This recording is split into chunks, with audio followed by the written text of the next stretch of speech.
You're listening to the Wicked Theory Podcast.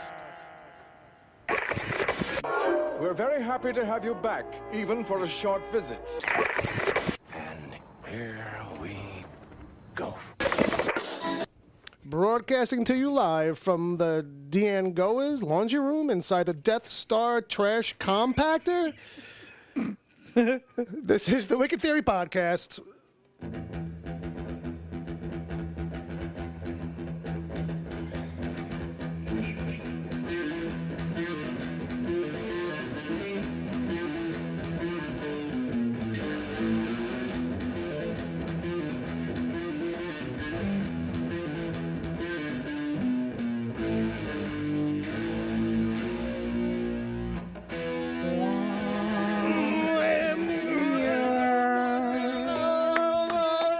We made it, we're back. Satan! 2 out of 4 people clapping. That's not bad. Yeah. All right, ladies and gentlemen, boys and girls, this is the Wicked Theory Podcast. This is episode 119. And my name is Bill Sweeney. And this week I got Uncle Jay puffing on a stogie. Gonna be an explosion, baby! I got... Didn't mean to step on the line. I'm sorry. I'm sorry. And I got Ed. In 1962, Pez were cool. Zagnuts, Bomb Pops, and Good and Plenty were very cool. The gum and baseball cards still tasted good. Kennedy was president then. Bay of Pigs, nuclear testing in Nevada. The Red Scare. McDonald's only had 1 million served. It's a paragraph. I was 12 years old, and I hated girls more than liver. Can you please start checking his lines? They were usually pretty tight. All right, that voice right there, that was Brother Bob. Hey, what's up? He's on the guitar. You heard it. He was playing live for you, for your entertainment. And then we got a guest this week, kid, straight from the chat room, local hero, Zombie John Thompson, ladies and gentlemen. Hello, Let's give him a little... Round of applause. It took me forever, but I found it. Who was clapping? That was Wait, Jay. somebody likes us enough to actually come by and hang out with us? And wear Surprising. a Wicked Theory t-shirt. Hey, man. Yeah, wow. How about Probably that? the only one. Oh, so he's a sucker, too. And no, I've seen pics on Twitter. This is Well, you're not getting it back. I've seen pics on Twitter. That's This is fine. not the first time he's wearing it. Oh, yeah, In that's fact, true. I may have even Yeah. seen you in the shop wearing it once or Yes, twice. I have. In public? Yes. He wears it to interviews. I even wore it down to Florida. In the wild? Sightings in the wild of John wearing that shirt? See, now I know what's really going on with the shirt, though, because he said he just wore it down to Florida, so that means it's in his main rotation of cheap T-shirts. Which means like any day now it's going to get Your like... driver's license pic has that on there. That's commitment, my friend. Just saying. If you get that in your driver's license shot, I'm not going to... Then you need I to be won't committed. promise you anything, but maybe. Next time you make me update my photo. All right, I'll give you a fist pump. Mine is Way to go, champ. mine is still a uniform from an office box retailer, office supply retailer, which shall not be named here Fair enough. for fear of reprisals. Pussy. And they're not sponsoring us. No, so, they're so not. screw them. Name names. Although I'm sure you could... Lou, John, Jack, Oh, them fucks. no, everybody that was on yeah, shift the night you lost your Joe. cool. No, these were my managers. Would Karen. this place have anything to do with, like, a device that holds pages of paper together? I know that place. Paper clips. Yes. Yes. Yeah. Yes. Yeah, Office Depot. Oh, right, there you go. So this is episode 119. Eventually, we're going to get to some news around here. We're going to get to the DC TV No report. rush. That's a little bumper in between this and the after show. Yep. We get maybe with some emails. I don't know if there's any in there, but we'll take a That's look. because our fans usually come to the chat room and realize we don't have any, Yeah. and then write them while they're listening Fair to the enough. show. That's why we got a Email, I can shitload of just news ask my tonight. question this right week. here. So they're fresh. What happened? It was like 3 people at I once. think Jay was saying that we have a shitload of news. Okay, that's true. And then Bob was still talking about the emails. And then I didn't catch what John said. Look how observant he is. I say, it's like, why email when you can just chat right here? There you See go. that? There you There we go. go. There you go. I do kind of feel that way And now that sometimes. he knows where we live, instead of writing emails, Because he's some just gonna people show live in up. Louisiana. I'll be back in the middle of the night to steal your shit. Fuck. Yeah. No, because Bill and Bob only have so many chairs. That's true. Take the wooden ones first. As long as you're coming to steal our shit and not our good stuff. Of course. All right, so... I don't take shits, I steal them. But by the way, Put that on a tombstone. there you go. That's a sound clip. My opening line had about another like 3 or 4 sentences to it, and I forgot to warn you guys beforehand. So that was the short version. I did like that it started going like as soon as we all realized it was going along, it was turned into a "fuck you." No, like Yeah, it was like I picked a random John Goodman movie, and that was the only quote from the movie, and it's like what was it? What movie again? it was from this really small little indie movie called Marilyn Hotchkiss's Ballroom Dancing and Charm School. That sounds like a really small independent movie. Yeah, had Mary. Sounds small, I like never heard something of he did in between cheeseburgers. If you got more than like 8 words in your movie title, fuck off. All right? Especially if it doesn't have like a semicolon or something going on to break it up. If it's not a chapter of something else, then you can get away with that. Like, Well- you know what I mean? well- But if it's like, Yeah. the story at the time that Steve went to the market, found 2 fish in the road, and decided to sell them to the marketplace, but got in trouble because they were rotten, then like that's not good. Well, Robert Carlyle plays the main character, which means it's probably decent, but no one saw it. It's, all right, I'll take your word for that. Because to me, that's Robert Carlyle's career. Am I right, Jay? Yeah. It's one of those movies you discover on basic cable or basic television at 2 in the morning. That sound about right? No, you would discover on premium cable. Like this wouldn't make the Still basic 2 o'clock in the round. morning. Yeah, Still yeah, 2 o'clock. yeah, Right, at right. 2 o'clock in the I always morning. discover my best movies at like 3 o'clock in the morning on like It'll be Channel on 11. Stars Cinematheque. It'd be Yeah. like, right Spankovision. before Debbie does dishes. Right. And right after Automatic. Dom Torrey in the chat room. Who else is in the chat room? DT. Not me. I'm here. Oh, we got That's true. We got Chad NV. Nice. and Good. We got Wesley Ryan Gaskins, Nice. and we have Agent Palmer. I beat you here, Wesley. Agent Palmer. Once again, Agent Palmer. Hey, Harry. All right. Yeah. I'm not I sure. don't know. I don't know. It's like Like very It sudden. was the ghost. I didn't touch it. It's the Agent Palmer ghost, I guess. But listen, let's wrap up the official business. Jay wants to give a shout out. Yes. If you guys are ever in the Montclair, New Jersey area, It's possible. specifically the South Fullerton Avenue section of Montclair, you'll run into a little comic book shop called East Side Mags. Okay. I stumbled in there looking for a graphic novel. You And did? I found it.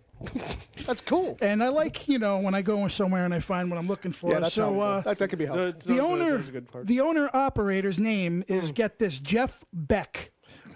That's where How he's been. cool of a fucking name is that? Yeah, That's where he's been. So It's good, Jeff it's already Beck of taken by a Faces. rock star. Oh, okay. One of the It's a best music guitar guy. players. Yeah, it's a on the music guy, planet, Ed. by the Yeah, way. it's before your time. There you go. But he was a really cool guy, so get out there and support those local comic shops. Yes, support Specific- Jeff Beck. Let me see this card real quick. East Side Mags. East Side Mags. And it's Montclair, New Jersey. After 10 Something p.m. they of a, sell like, porn, right? Ammo shop. You can go check out eastsidemags.com. Check them out on Facebook. East Side Mags, MAGS. Awesome shop, Jeff. Instagram, all that Awesome. stuff. Keep it up. They do a thing, get a stamp on the business card for every $10 spent. Fill the card, get $10 off your next purchase. Which is a nice little rebate program. Cool, man. Check it out. Check it out. All Jeff right. Beck. Oh, Jeff Beck. And I'm Rod Stewart. I'm lost at you. I would believe you had a phase. I wouldn't admit that in public. Yeah, but the Faces were a good band. Yeah, he looks like a Muppet these days. Oh, of course. Well, he always looked like a Muppet. It's one of those guys like, would you want to be him? Like, kind of maybe for a little bit at a certain point in his career, but like not really. It's like, well, he was rich, rock star famous, got tons of fucking pussy, but it's like, yeah, but like that nose, that haircut, like those songs. Like, nah, I couldn't do it. No, I'm talking like pre-75, back when he was with Faces. That kind of stuff. When he was still, Yeah, that's Yeah, great stuff. when he was still with Jeff Beck. I was gonna say when he Like hadn't, his hadn't first- sold out yet. Well, his first 2 albums, I would say. But yeah, rock and roll. How about this, kids? Cash. Does anybody know this sound? Does anybody remember this? That's a quiz for a newcomer. Because there's a new guy. Oh, shit. Shit, folks, it's been a while. I didn't prepare for this. You did not prepare for this, but you know I did what? not see this coming. What's your name, Fresh Meat? Who's your mama? All right, so for anybody who doesn't remember that, this is a thing. When somebody's new here for the first time, live in studio, we give them a little pop nerd quiz, but it's a little easy, John. I don't know if you've heard us do this before. You probably I've heard have. It's it. been a while, though, It's been a right? while, yeah, it's been a It's been a while. It's been a while. Have you? This is not on the quiz, but How much of the back catalog have you listened to? I usually. Nah, go fuck yourself. All right. No. And he's a guest? Well, this is. In all fairness, like during the summertime, I usually end up like slacking off on my podcast listening because I usually listen to my podcast while I'm at work. But I didn't know what you were going to say right there. Fucking whacking it. But while I'm whacking off. No, you got to quantify. No, I was just curious. I was just curious. I know you've listened to a lot of the show. I wasn't sure how far. I always try to tune in like to this day every Saturday when I can. Last week I couldn't because it was at my brother's bachelor party up in Saratoga. Well, that I could on understand. horses. We'll have a bachelor party with hookers and fire trucks. And I mean, I don't know your brother, but I get it. All right, you know what I mean? Fire truck. That's a brave admission. That's by the way, bachelor that you party watched with our Tom Hanks. podcast while working. It's a very brave admission. Yeah. With all Of course, I usually always end up listening to it after I've already listened to it live on Mixlr, and then I download it and I listen to it while I'm getting to work. Oh, it's so good. Well, God bless you for that, for listening to it twice. But no, I'm sure there's a point going backwards. It just starts to get probably like a little dated because we talk about so much current shit. I always wondered that sometimes. If it's Well, like, I think it depends. There's still some evergreen topics. I mean, we're still being funny in that moment and stuff. Well, it And, is a little Soft funny to doesn't hear like ease. talking about Fast, you always got that movies and shows that are coming out, that are coming soon. Today, I'm already like 5 episodes into the show. I've seen the movie twice. there you go. What did you just say? I forget now. Fair enough. Fair enough. All right, you know what? Let's get Moving back. on, Let's moving get to the quiz. How about that? All right, John. Yeah. Here's how this goes. All right, John. There's a little bit of a preamble here, John. This quiz is designed to gauge. I tweaked it. See if you can spot it, folks. This quiz is designed to gauge your pop prowess, your cultural competence, your general geekitude, and your natural nerdiness. But most of all, it's been designed with you in mind. While some questions are things you probably should know, others are here to see what you've acquired by osmosis. Your geekiness is not on trial. That's another bit for another day. Well, you always usually have it like because you. Yeah, when are we going to do that? There you go. That's good enough. Yeah. Here's how it works, and I just ignore whatever he says. Yeah. Here's how it works. There are 10 questions divided into easy, medium, hard, and the last one is something called Super Mega Points Redemption Round, ordered in what I perceive would be your difficulty with the questions. I may award points for, but fair warning, I'm bad at math, and there are two rules. Don't take your time. I mean, take your time, but don't take all day. And the other guys can't help because that's cheating, and I won't help because I'm a jerk. All right, are you ready? Let's do it. Fair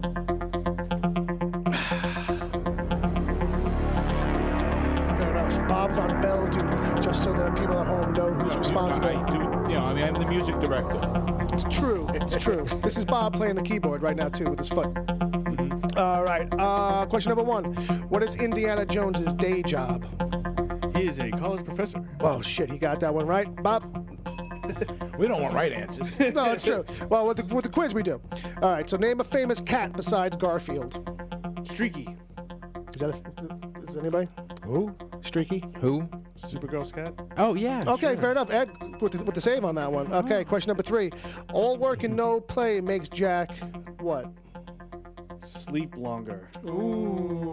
Dull boy. I know. I was having fun with that. Oh, you can't. Okay. Well, you shouldn't. Yeah. That's lightning round, my friend. Oh, pardon me. Yeah, well, if you want to get to the fucking prize here, Oh, all right. I don't know if you remember that there's a prize round at the end of this. Can I change the? Can I change the? Right answer? Fucked up. It's only one. It's only one. Well, he was thinking lightning round, so what would his serious answer be on our last one? Well, Jay gave it to him. But he knew anyway. Who gives a fuck? We give it to him. There you go. Because I share horror movies with the man. That's true. Question number 4. Name 4 famous Johns. Real people. Let's see. John Cryer. John Stamos. Fuck. John Goodman. Oh, all right. One more. All you need is love. Fuck. You need. John Lennon. There you go. Woo. You're going to submit, my real name is John. Okay, tough one. Dead or alive? Engelbert Humperdinch. Dead? He's alive. Damn. He's alive! Speaking of things that are alive, question number 6. Romero's Night of the Living Dead came out what year? I should know this. If you're calling yourself a zombie. 60s. Definitely the 60s. Jay's about to explode. Yeah, I know. I intentionally knew that Jay would know, and I would throw it to Jay to I'm gonna say if you weren't sure. 63? Jay, that's a wrong answer. 68. 68. Correct answer is 68. It's the year after the Summer of Love. December of Dead. It was the year of Bob's first birthday. I was in the ballpark, though. You gotta give me that, Jay. I was in the ballpark. You were within the. You were in the 5 decade. You were within the So decade. 5 years off. 5 years off. Okay, question number 7. We're in the hard zone here, buddy. If you know what I'm saying. No, here we go. Woo.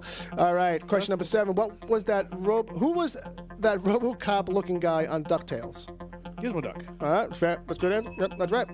Question number 8. Who betrayed Neo and the team in The Matrix? Cypher? That is correct. Also taken Joe Pantoliano as well. Question number 9. Plus or minus 3 minutes without looking. What time is it right now? 7:18? Oh, you got it, buddy. 7:15 is the time right this minute. Woof. Woof. All right, buddy. Are you ready now? We're in the last one here. All right. This is the final question, the Super Mega Points Redemption Round. Nothing else matters. You got to get this one right, okay? This is the only one that matters, really. Question number 10. Who famously said, "These pretzels are making me thirsty"? Kramer. Fair enough, ladies and gentlemen. John Zombie John. We would have taken anybody from Seinfeld because during that episode, everybody ends up saying it. True. Woof. But he was the first. Can I see those questions? You can see these questions. Do you have some grievance? Of No. some kind? I was Curious if, like, yeah. you want me to sign it and you can frame it? Ooh, the box of death. John, I got 2 little boxes right here now. One is blue and one is red. Pick one. I'm gonna go with blue since that's my favorite color. Since that's your favorite color, and probably because you've listened to the show before. Why didn't I take the blue? But pill? everybody takes the blue, like 99% of the time. Oh, look John, what we got here. it's nothing great, it's nothing special, but what did you get? I got me a Spider-Man keychain Ooh, expensive. Very nice. and a Wait, there's more. Hydra iron-on patch. How about that, right. John? How about that? Oof. And mostly Now we can because catch John has Loot Crate and so do I. It was like, shit, what am I going to put in the box today? And on a sneak, I was like, John, you got Loot Crate? You know, And you were just like, got You were shit. like, yeah, I got Loot Crate. I was like, yeah, mine hasn't come yet. It's kind of weird. Like, I had to come up with a whole fucking, like, side story. You just got shit that Bill didn't want. Yeah. Well, no, it's Well, I like, got all well, kinds of nice shit in my loot crate. yeah. Your Rick and Morty tiki mugs, Nice. Slurm cooler bag. I almost gave, well, that's what I pulled out, was the Slurm Cooler bag. was the double pack of Slurm Cooler cozies, of beer cozies. yeah. And I was like, shit, And mine's I like- bet you he's got fucking Well, Loot like, Crates. mine's I think like, I've it's- seen him wearing the same shirts that I I think I get. got was like it's a full-on like cooler, like it's like a bag, like it's like you know, like it was like compacted, but it's like, yeah, like you can put like 12 cans like soda in there. Oh, soda. I like how I did the air quotes on that one. Yes, that was for the listeners at home. Fair enough. Let me ask you something. I from time to time have watched The Matrix, knowing that Joe Pantoliano's character in The Matrix Yeah. is the same guy he played in The Goonies. Right. And Just uh, douche yeah. in one of those hats, in a Kangol. like that's the reason he didn't take the blue pill is because he just finally had enough of Robert Davi and he just had to get away from that guy. It's a good thing you don't have like vast editing skills, because you'd be one of those guys that would like mash up those 2 movies, like find like 4 Pantaleon movies and just find a way to make one character central through it all. And he's just been a douche for like 100 years. Bill, I think you just gave Jay something to do in his spare time. Well, maybe not. Yeah, there you go. You used to, I found a project. Remember we were gonna get your eyes fixed. That we used all the money to pay for Francis's toupee. I don't wear a hairpiece. Ladies and gentlemen, John Zombie John. All right, so I think we're going to give the kids in the chat room a game. Do we still have anybody in there? Do we have enough? Yeah, oh yeah, we do. We got people to play? We got people to play? Yes, we I don't know do. how good this one's going to be, but let's see what you guys do with it. You know, we keep giving them things. What do we get in return? I know. We get answers. We get replies. Yeah, sure. Okay, so the chat game for this, the hashtag is segments from podcasts by and for 6-year-olds. Examples include John loves it already. John's going to be chewing at the walls here because he can't play. Or he could if he wants to, I guess. examples include boogeyman, fact or fiction, famous boogers, and coloring inside or outside the lines. Horny fucking horror. Did I not mention they were all from NPR? I mean, I'm not sure, but I guess they sound pretty polished for 6-year-olds. That last one for Bill would be redefining the line. But it was funny. I got the idea from Sarah Netzley's out somewhere today at some kind of con or something like that, and she kind of like sent me this little screenshot of the list of things to go do and seminars or whatever, and it was a podcast related seminar, and like it said 6 years and up.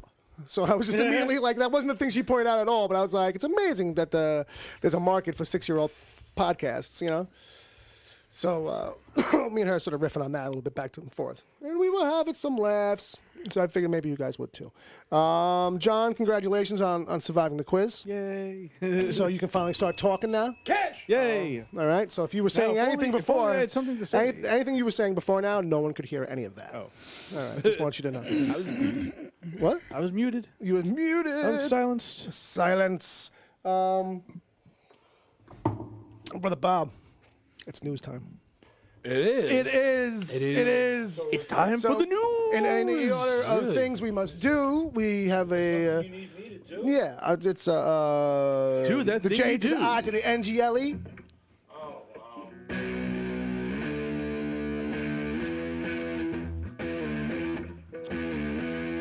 News o'clock. Now Jay's in charge for the first half of this, right? Yeah, because it deals with Star Wars, Oh, yeah. man. Star Wars. J Nothing but time. It's nothing but J. That's right. Time. Now mute all the mics. Specifically, What? Yeah. muted mine.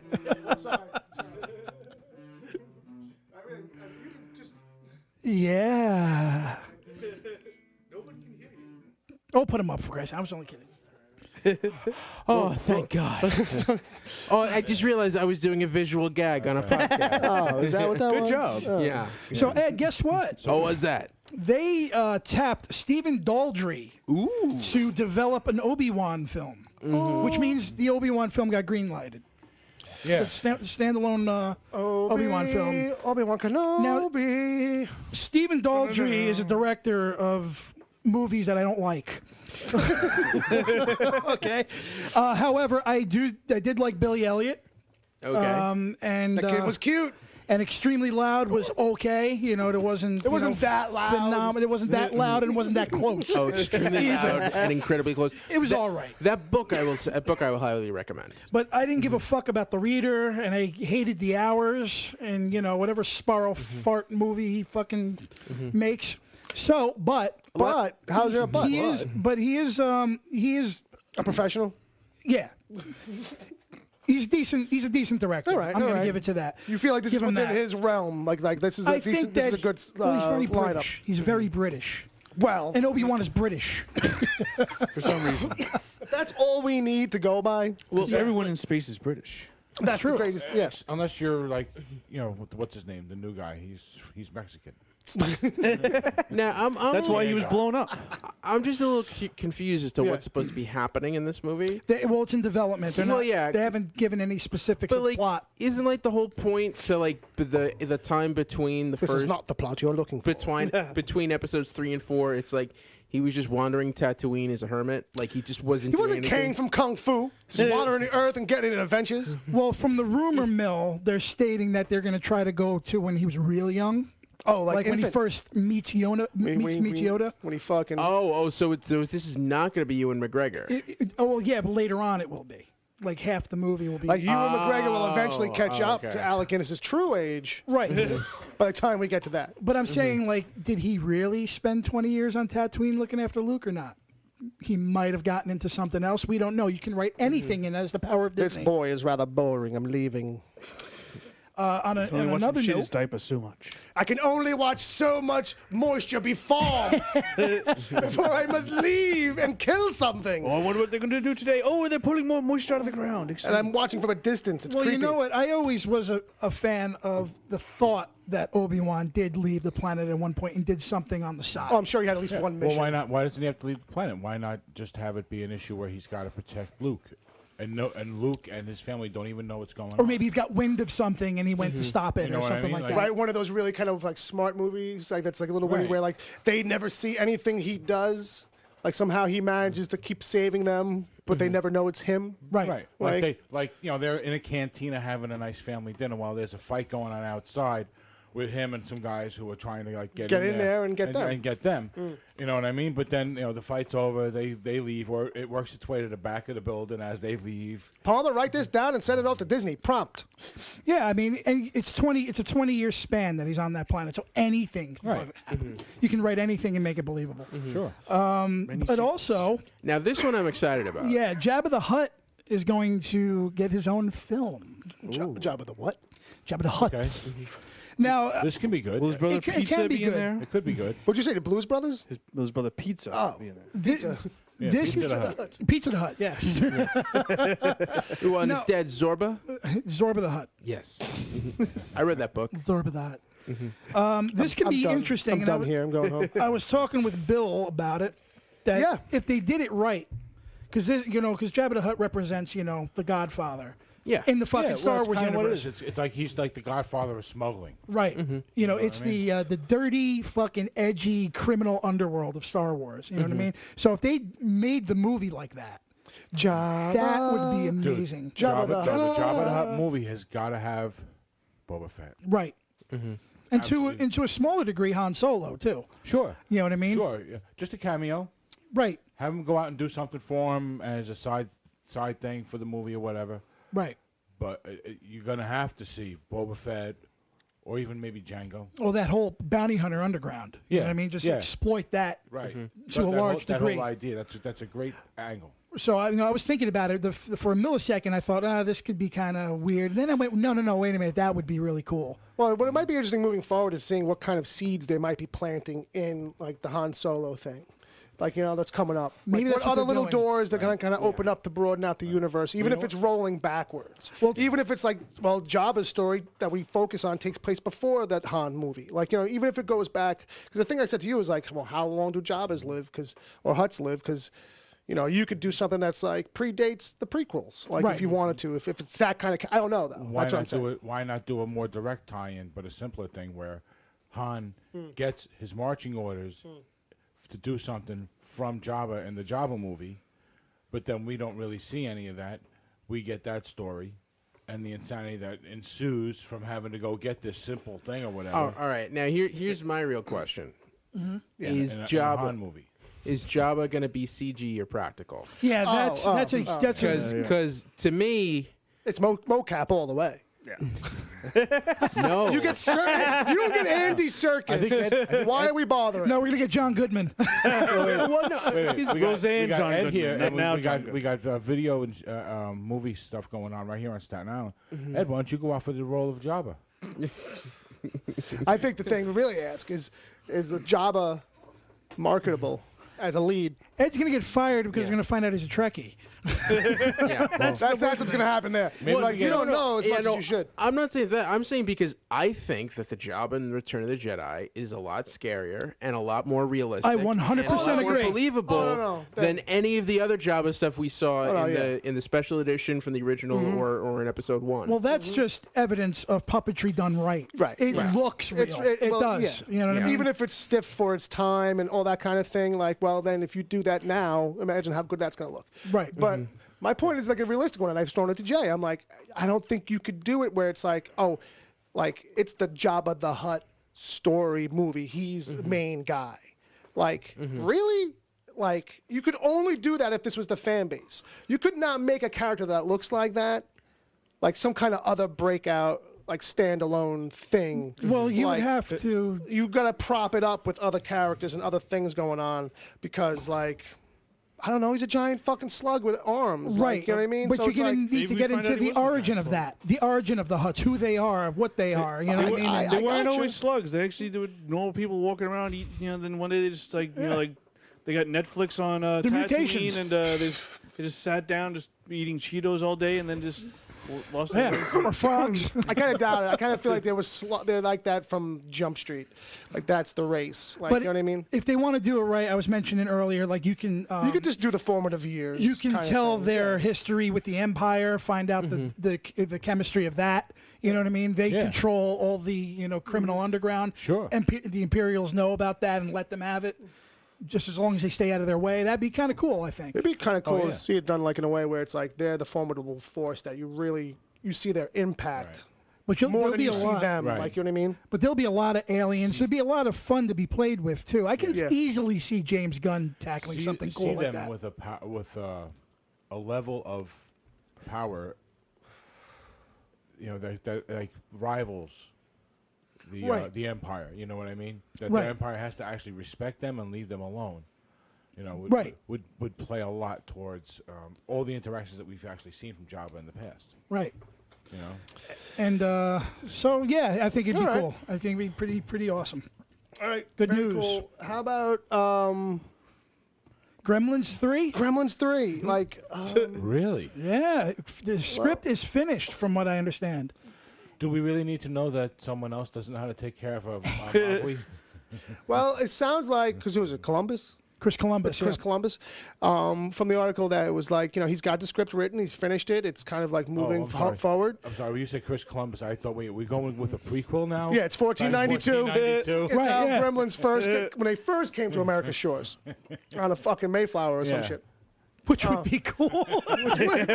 Which would be more interesting, I think. I'd be more interested to see that. Let's just put him in there with Johnny Depp on the Pirates of the Caribbean. Right. At the very least, we just wrote the cold open for the movie. At the very least, where it's like that thing that they show you in a movie, just to like, Like- 5 seconds for like no with reason. the original, with the Chinese guy, and he's on a boat coming to another country. Right.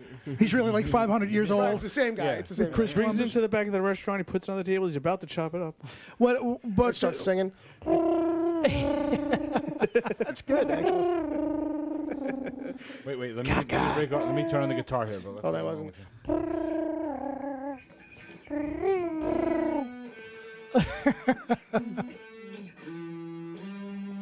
Basically. But Yeah, so he promises a more dark and twisted script. well, it's 2017. Because the first one was kind of dark, even though Billy it was fun. doesn't die. Yeah. I'm not seeing it. Yeah, Billy needs to die, I think. It was dark in a horror movie for kids kind of way. In a B film, 50s B film kind of a way, Yeah. actually. The second one was more of a goof on itself, which was actually the fun of that movie. Right. It was over the top. With, so, Stripe, right? Yeah. But what I find interesting is that Hulk there's no Hogan. mention of Joe Dante, who directed the other two movies. Well, So you this know, looks like Chris is probably going to tackle this himself, which it might be a mistake. Dante might be kind of turning his back on it. Dante might be the voice of reason. Maybe Dante sees something in the script that's like, He was never asked, from what wouldn't- I understand. Fair enough, I yeah. wouldn't mind seeing this as a straight up horror movie. Well, what he does say, though, which is interesting in the article, if you go to it, is Yeah. that people have raised the question to him, like, well, maybe, having Gizmo around is not a good idea if he's always getting fucking wet. Right, maybe it's And time to whack him. maybe it's time to Time to just whack wrap, Gizmo. it's time to kill Gizmo. So maybe he flirts with that in here, and it's like, it'll be like the last one. Gizmo must All you got to do to solve the problem with Yeah. the Gremlins is get a giant freaking spotlight, put it over his cage 24/7, and don't give him any water. He'll never know. It's after He'll never midnight. know it's after midnight, and he'll be dry as fuck. Well, I'm all for Gizmo suicide. Yeah, I say just fucking I say, Gizmo side. He'll be It'll the be hero in ador- his own death but it'll be adorable. by killing himself. Think about the collectibles. Exactly. What's your take on Gremlins 2? It's fun. It's, Yeah. Yeah, It's camp. one of the best. It was like the only time that I think I've ever been gotten. The first time I ever got by a film when Yeah. when I was in a theater and like the film kind of broke Oh, yeah? for a split second. Like everybody was like, "What?" And like, Hulk Hogan. nowadays you probably couldn't do it in the same way and make it work. And then Hulk Hogan pops up for his cameo, brother. But I think for it me, it's all works digital. because it makes fun of the first film. Yeah. You know what I mean? Yeah. As well as continue the story. Yeah, It's but actually that's kind of that's fun. the thing. Like the first one feels more like it's kind of like doing its own thing, and so it's a straightforward, more like adventure-y, horror-ish kind of thing. Yeah. and it's cool. But the second one is going for goof, so it's like almost its own animal. And even as a kid, it's like you can tell the difference. You just don't chalk it up to which one's better for what reason because you're fucking 8. Yeah. like you know what I mean. It's just like I liked it. It was funny. I had a good time. But like looking back, you could say the first one's probably a little bit better overall because it's a little bit more grounded. Right. As silly as a thing it is, as what's going on, all of a sudden it's not like why is a gremlin doing a flasher thing, and where did he get the tiny trench coat from? Yeah. You know what I mean? Because not for nothing, we're in a random movie theater, and I just don't think tiny trench coats are laying around here. If we were at a toy store, okay then. It works in context. Yeah, I always thought Gremlins 2 was just very ambitious as a sequel. Just it went for something very different. Which Yeah, was oh, yeah. fine for the Yeah. time, I think. You know And what it's I mean? all over the place, like literally. Well, like, you got to remember, it lived at a time when sequels were garbage usually. So Yeah. they, instead of going for, because they didn't know how to make a successful sequel at the time, instead of going for a replication of the first movie, they wisely went and did something that was more campy. Right. You know what I mean? But it's also a product of its time because there's a huge riff on Trump in that. Remember the Clamp character, right? Yeah, was like the riff yeah. on Trump because he was like big He's just business a guy. mogul. I'm just a mogul. China. China. Just remember China. So it could be good. Maybe they should resurrect that character and have him be the president. That would be the Yeah, perfect thing. yes. But I think it would be another part 2 again. You know what I mean? Where it's I making think we got fun of the it gremlins again. on both sides. Both sides. They're both wrong. China. They both They're shouldn't both. have been there. Everyone's dumb except me. It's going to be great. Amazing. The little gizmo had no business being in the building. Shouldn't have been He's gonna playing sing a around. cute little song. We're gonna hate it. So I'm going to hand the news back to Ed. So somebody else take it.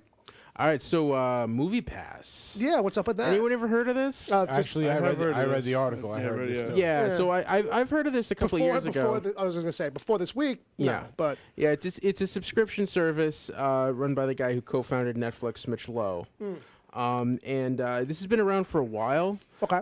It used to be like $30 a month and unlimited movies, sort of. Okay. With some exceptions, certain Yeah. locations and certain Yeah. films. Well, it's basically. I'm sorry not to take it away from Ed. It's basically just the 2D movies, no 3D movies, okay. and You go- IMAX. you no do IMAX. You only get one movie a day. one movie a day, and you can only see the same movie once. Right. Yeah. It's Okay, a weird. but That's, that's- that's a weird limitation too. But I would say that that's kind of a fair way to break off that. So that For you 30 make sure bucks, that I get people that there's don't limitations abuse. to Yeah. it. You know what I Yeah, mean? but they now it's $10 a month, right? yeah, they just announced it's now $9.95 a month, Wow. which is less than the cost of of one movie ticket. Yeah. Right. So this is a phenomenal deal now for anybody who's really into movies. It's definitely something they should jump onto. Jay, you might want to think about. Oh, of course. The only thing is, I was reading in the article I was reading is they sometimes have difficulty with AMC, but but AMC ultimately does honor it because it's done as a debit card. So you sign up, and about a week later in the mail you get the debit card, and that comes preloaded with basically with tickets. One ticket, it's good for one ticket every day, and Cool. you use that. But One either movie a way- day. So since it's that kind of system, AMC ultimately has to accept it. I'm signing up. But either way, now people are talking about the fact that this guy now has dropped the price so low that he's got to be trying to make a. Yeah, this is an he's try- impact grab. Yeah, This is he's trying to make- energize the movie theater industry. Well, also too, I think he's like it's about trying to get a push for people to sign up for it, Right. so that later on he can go back to normal pricing. But for right now, he's going to take a massive fucking beating yeah, on getting exposure and getting people to do it, so it takes off in a way. Yeah, because he's got to. Because there's no way. Because I think that's part of the thing is that he's obviously eating this. Yeah. He's eating this loss because it's not going to change the deal that he made on the other end with these theaters already. Like that's going to stand, whatever kind of like Right. the compensation exchange. Like you know what I Yeah. mean? So I don't know. So I saw a lot of people kind of like leaning on it's a big gamble for him. yeah, and the company. yeah, and it's the kind of thing where you hope you make it up in volume. But yeah, I mean the big thing for me, the reason why I haven't got this yet is it's only available for iPhone and Android users. All right. Yeah, and you have the Windows phone. I have the Windows phone. I am the one lone person who He's got a still rotary has, phone is still what has he's a got. Windows phone. No, Bill's got the rotary phone. I want Verizon to call me and tell me that I have Said to what this tells that I you. have to upgrade because they can't upgrade the service. Like, I'm the last guy. Like, I want there to be an article about me. The last working flip phone in New York City finally goes offline. There's a And movie of the picture week. me like, Sorry to "Hey!" burst the bubble, Bill, but it's gonna be an article about you and every senior citizen in New York City not giving. Not their if I'm the flip last phones. one. They'll die off. You're not the before I last one though, because they still sell flip phones. can- No, I know. There'll always be a need for burners. People are always Burners. doing Yeah. burners. Everybody's doing Burners. something Fair, shexy. fair enough. That's such a fake movie concept, though. Yeah, I know. The last flip phone. Flip phone. You still got to spend 4 hours setting that phone. Starring up. Bill Sweeney. What are we bringing back? Pitch versus pitch right now? Is that next week's fucking thing? Well, I just won, so do the bell. Just your whole description is starring Bill Sweeney. I'm That's done. right, boy. That's it. I'm done. America, I got you. Joe. I got America. I'm very popular, Joe. So next up in the news, I want to go off more about the. oh, go for it. last flip phone starring Bill Sweeney. In the world of smartphones. In a world where only One man has a refused- phone One man refuses to give up his phone. open. Bill Sweeney is an asshole. Fair enough. This summer, All right. So here's some news, kids, because it's starting to look like I got to subscribe to Hulu soon. Yeah, we've got two bits of casting news for two different shows on Hulu adapted by people in the King family. Wow, I didn't even put that together, but you're absolutely right. And so by King we mean of the Stephen Kings. there you go. So Hulu. What the fuck happened? What the fuck? That was my Stephen King in Creepshow too. Creepshow 2? What the fuck happened? Nice. Guy got cream. That's what happened. I gotta go back and watch the opening scene of Maximum Overdrive to see what he's saying at the This computer. machine just called me an asshole. Just call me an asshole. Anyway, sounds like he's from Chicago when we do it, but whatever. So Lock and Key, which is a favorite around here. Yes. Graphic novel series written by Joe Hill, who, if you don't know, is the son of Stephen King, is getting adapted. And they just cast Frances O'Connor as the mother, a female She's a good actress. lead, more or less. And she's got some Conjuring 2 and The Missing. She's an AI. She's really good in AI too. She's the boy's AI? adopted mother. Oh, okay. Okay. It's been a little while since I saw that. It's a good performance actually. Yeah, so it's a good casting. You know what I mean? Dom kind of made a point to me off to the side when he saw the news, and he was like, "Yeah, but it's mostly the kids. Like, you follow the kids more than the mom." And I'm like, "Yeah, but she's there throughout the whole thing, coming and going, being a lush. Luckily, that Enjoying keeps her her off the booze. it keeps her off the table. Enjoying her what? Booze. Oh, booze. I thought you said something else. I thought you said something naughty. That's something. Yeah, else. I hope they do the right tone with this, which is to just basically follow the feeling of the show. of the Well, book. that's what I wonder about the tone of the book, because see, this is one of those things with comics. Yeah, where 'cause- the artwork, I don't like the tone that comes off of that book. Like, I don't know how you capture that on film. See, it's weird because it's very Harry Potter. It's very whimsical family, Narnia type story, and then there are these hard turns into very violent, bloody serial killer. Yeah, movie. it's got this kind of thing where at times it's like you said, I don't know if it's as hard whimsy as Harry Potter, but it's definitely encroaching on that. Yeah. I think that's the art style, and I wonder how much of art style inflects tone sometimes onto a story that you just can't transmute. Is it a horror show? Is it how light or how dark does it get? Right.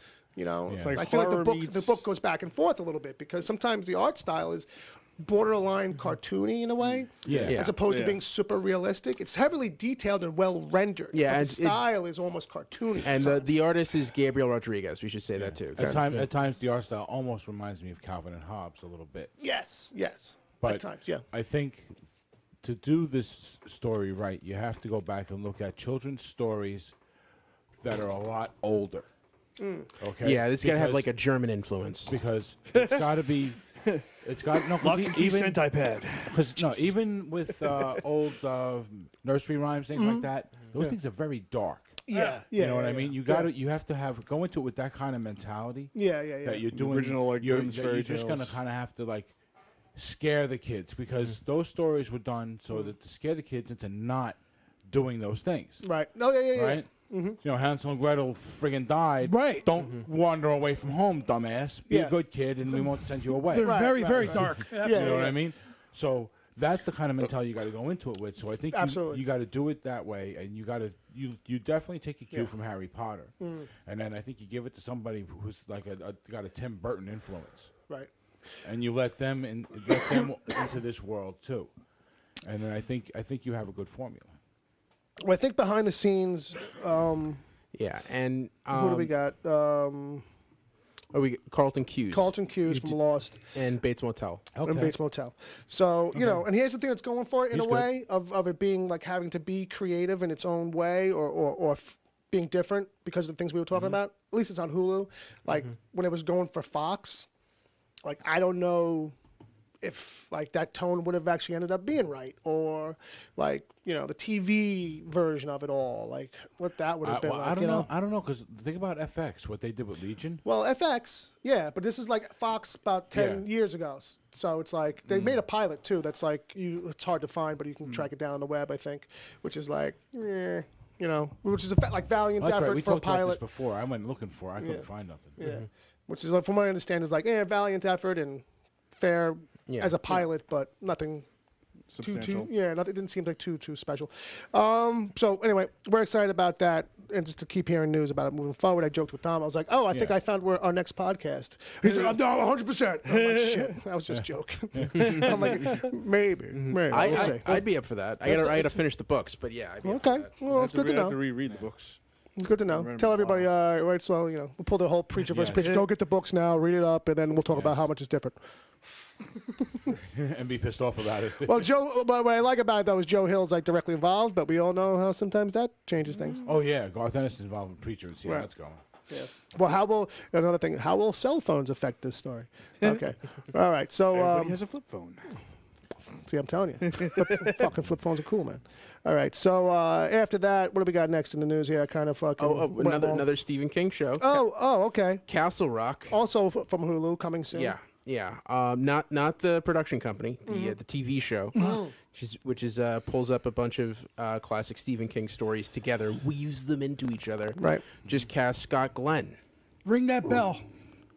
That's fucking awesome. I fucking care, baby. I knew you'd dig it the most. Baby. Oh, absolutely. He's fucking great. Well, for him alone, you should be watching more of Daredevil and the Defenders. He blew me away yeah. in Daredevil, man. Well, he's gonna fucking rock you in Defenders. Oh, they give him more, huh? Oh man, he's all over it, kid.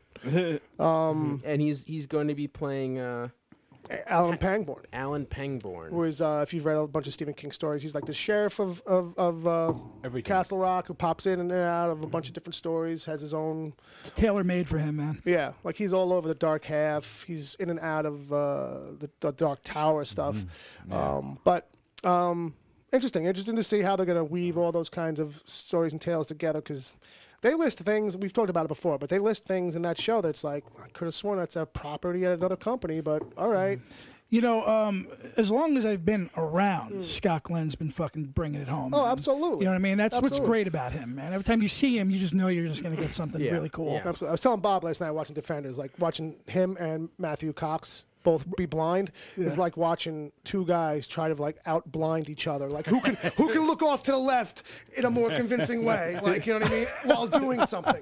Like, you know what I mean? Yeah, and I was and Scott Glenn wins every time. Yeah, well, just because he's got He's got like light eyes, so he look milky. right, and then he's got the milkiness going on as Stick. Yeah, but he's also like older, so he's got this hollow, deadness to him. He's also been acting like 40 years before that guy was alive. Yeah. Well, he's been taking that personality and putting it into so many characters lately. I mean, It's a culmination of so many other characters. like what's his he's name, played. Lance Henriksen was after a while. Yeah. With all Lance. the vampire related stuff he was involved in. He's still involved in it. Long A. Like how Bob said, Lance. I just have to point it out. Lance Henriksen. It came out as Lance. Nice. Lance. Anyway, I'm reading. Or was it Lawrence? For those interested, I'm reading a description here in the Okay, article. hit it. But we're not- on Bleeding Cool. Sure. No, I'll just say the properties that are mentioned. Yeah. In this description are Cujo, The Dark Half, It, Needful Things, The Body, which is the novella that Stand By Me was based on, and Shawshank Redemption. So there's a wide breadth of different directions. And that's not even counting like that there's tons of short stories that are you could always have done something with them, but since they were short stories, like the most in my head I ever thought was like one day Stephen King needs like a Twilight Zone kind of show where he can just kind of like, and in this era right now, like I haven't thought about that idea in a while. Wow. But in this era now with like Netflix and these Hulu shows, like this is where it's all that's gonna go. But like that idea could have happened too. Like as a Well, we could just get what's his name, the sheriff, just to like kind of like be going into the dry cleaner one day, and he gets attacked by the mangler. Yeah. There you go. You know what I mean? what's next? Next up, Alamo Drafthouse. Announcing they're doing a 30th anniversary tour for the Monster Squad. Wolfman's got nards. Now, Jay, you're a big fan of this. Tell us all about it. What's this movie about? It's about a group of kids that form this squad when they realize that Frankenstein, Dracula, and Wolfman are real people, real monsters.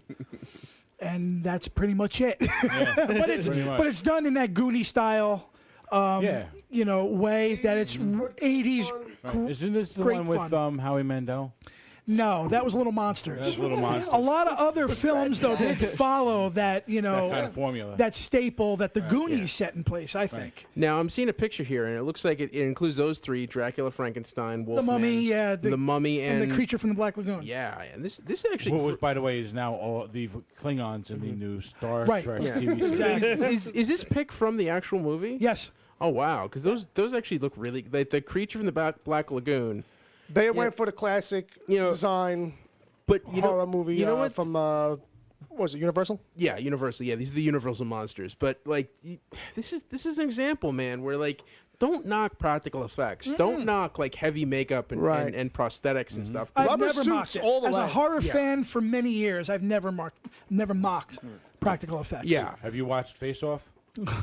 Not the movie. Not the I'm talking movie. about TV show. The Sci-Fi Channel Practical Oh, yeah, Makeup yeah, show. Oh yeah. man, that show's Where great. they have these up and coming special effects guys come on, and the best in the business rate their work. They give them challenges and they rate their work. Oh yeah, I've seen that. Yeah. It's like Extra a- models that they build aliens around. Yeah, and- it's like a Top Chef for makeup artists. Oh yeah, but it was and always it's- great though. Yeah. Watched a lot of that. Yeah, a Watched lot of these that. guys will come up with some freaking awesome ideas. Yeah, but that's coming to Alamo Draft Houses over the next few months. So, Let's all go. yeah, when that goes to Brooklyn, man, I'd be up. We'll for go. I'll go with you. We'll shoot the shit. All right. Well, that's good. that. That's good. That's good. It's good. That's good. It's good. And that's the news. And that's the news as it is, folks. That means now we go back to the chat room and, That's the news. All right, so and we see what these kids came up with. the for, hashtag was segments from podcasts by and for 6-year-olds. Okay. All right, so here we go. Yeah. How to drive your mother nuts. Sure. Santa Claus, real or dad? Both. Oreo cookies to dunk or not? When did sucking my thumb go out of style? School lunch, PB&J, or get lunch money from mom and buy a nickel at lunch? Oh, that's a 6-year-old buying nickel bags, but okay. That's somebody probably my age group. Healthy food to It's at least avoid. 5th grade. Nighttime sounds. Daddy is not killing mommy. Crazy things you would think. Sports. Why can't I just play Xbox? Oh, that's true. History. What happened last week? 'Cause you're 6. I get it. Hot dogs. Ketchup or mustard. Yeah. Fixing their phone. No, that's funny. How to trick the babysitter. iPhones. Imagine life without them. The horror. This is my favorite. Juice boxes and the danger of straws. How to get what you want. Vegetables. How to avoid eating them. 3 or 4. What's too old for baby food? GQ for boys. Girls suck. Pranks. How far to take them. Skipping school with Bill Sweeney. Oh, that's not funny. That's not nice. That's not nice. They're like, wasn't- they're like in preschool That at wasn't 6. until high school. No. No, I'm not reading. That's not true. I'm not reading that next one. Bill, you read that. Where were we? Hashtag is tell her mom to fuck off. When will it not hurt? I think that's me. Asking for things, mom or dad. Weird word mom says. Cursing without cursing. To heck with you. Windows phones, real or myth? Hey. They you know, if people got on the bandwagon like 3 or 4 years ago, it would have been a thing now. Right. You know what would work with that? A Zune. Yes, I had a Zune too. You know, I hear they I have just that don't has trust the latest Apple. music. I don't trust Did you hear how them. that came out of your mouth? I had a Zune too. I had this one like you know, only in other countries can you get away with saying. I want Ed to read the last one. Yeah, me too. Oh, how not to play house with your sister. I'll give you one guess who wrote that. I don't get it. It's just don't be a meanie. That's all. okay. You know, because there's 6. All right, hey Little guys. girls and boys play When with each mommy other. and daddy That's what it play is. house, then there's the noise in the bedroom. Exactly. Well, yeah, you just mommy, that's how you play house. You just Are mommy and daddy wrestling again? if I don't know, but we should do the same thing, brother. Let's wrestle like mommy and daddy. Exactly. it gets weird when she's like, I'll be the daddy this time, and you're like, No, you can't. Yours broke I off. don't know how that works. You broke yours off. You can't be the daddy. All right. Remember so, what we did last night? Want to do it again? All right. So, Anyway, yeah. So, Meanwhile, back on the ranch. Oh, that's disgusting. meanwhile, 2 weeks later, Yeah, really. Oh, It's like everybody. Ed just joined the podcast, ladies and gentlemen. Jason. It's the scotch, man. All right. What did he do? Wait, I missed What it. did he do? No, I just got. What do you? Oh, but, the whole mommy daddy. I was making incest jokes. That's what I was doing. that. Oh, This- you just got that now? Yes. Yeah, Yeah. that was after we had a conversation. Well, We it's didn't do Ed. the rest It's of us, Ed, Ed. man. He'll- Yeah. By the way, there's only one good incest joke. There's What's only that? one. What's that? Incest. A game the whole family can play. Yeah. Fair enough. All right. So I got a thing. I was wondering if maybe we could play a little match game. Oh, okay. Can I be Gene Rayburn? Gene, tell him what he's won. He's got cancer, Bob. It's a blank. It's a blank. It's a blank. Yeah. So I kind of realized that this is a game we could kind of do something with. Maybe we could have a little fun with. But we can't do it the old school way. We're gonna do it how our style, I guess. A little. With Lemmy Kilmeister as the host. All right, let's play the match game. It's a blank to the blank. That's right. All right. Well, Co-host Ozzy Osbourne. let's call it messed up match game. This is all right? all this And, is what you call it, we're gonna play it as Match game. This is John's quiz. Where did the other one go? My other document. Do do do do do do do. That's No, the wrong game. That's Jeopardy. Yeah. No, we're just waiting for you to fucking find the No, fair goddamn enough. paper. Fair enough. Fair enough. Salute. Salute, Give it a little gentlemen. louder here, guys. That's the Price is Right. Welcome, Zombie John. Salute. I'm out of beer. I need another beer. Anyone watching the celebrity It gets to match? be a lot. It gets to be a lot. Anyone watching the celebrity match game on ABC? With No, but Alec we are Baldwin? playing something else here called messed up match game. All right. So here's how this is gonna work. All right. Wait, how are we doing a game like this and not have Courtney Calkins on? Because we don't know Courtney, whoever the fuck that was you just mentioned. Nice try, blank on Quadcast the Courtney? email. Oh, Quadcast Courtney. Yeah, where's Oh, Quadcast well, we don't Courtney? got that kind of budget, man. Come on, man. I know he comes in with all kinds of sound effects. He's got the could've made a doors phone- opening and closing, and You could've we would ruin that. You could have said We the would ruin DM. that. We would ruin You that. gotta be excited now. We can't even not step on each other now, as I'm trying to do this now. All right, fine. Courtney would have given up and gone home. Bob agrees. He was very patient during Podtoberfest. Oh my God. Oh my God, was he? For a guy who's on the other end of a Skype line, trying to do Yes. all the audio and run questions, and he's doing like a lot of bits, Yeah. like doors closing and slamming and shit like that. But here's how we're gonna do it, guys. Each one of you should be taking a pad, one of these pads, or split these up, maybe between the two of you or whatever. Make sure everyone's got a little paper in front of them and a pen, a writing paper. implement, as they are sometimes referred to as. John Zombie John, there you go. There's one for you. Ed's got one. Jay, you can write in blood. I'll give you a knife. Here's how this is gonna go. We're gonna say that Bob's gonna go first. Bob's gonna be the contestant. We're gonna do 4 rounds like that. We're gonna keep track of points. Okay. So, but in the first round, he's gonna be the contestant. So we're gonna give him a phrase. He's gonna write down what he thinks the blank should be. Now you guys are gonna write down what you think he's gonna say is the blank. All right. But mind you, any one of you could go serious or go silly. So there you go. We're going to count all the points. If I'm able to keep track, Palmer, if you're listening, I want you to try and keep track too. Make a column for each one of these guys. And we're going to try and keep points. Just make hash marks. But every time, as a contestant, they get a match, they'll get a point. And then, as blank fillers, I guess we'll say, they will also be getting points if they get a match. So you never know which way the other guy is going to play it. All right. Oh boy. Just let that music settle in.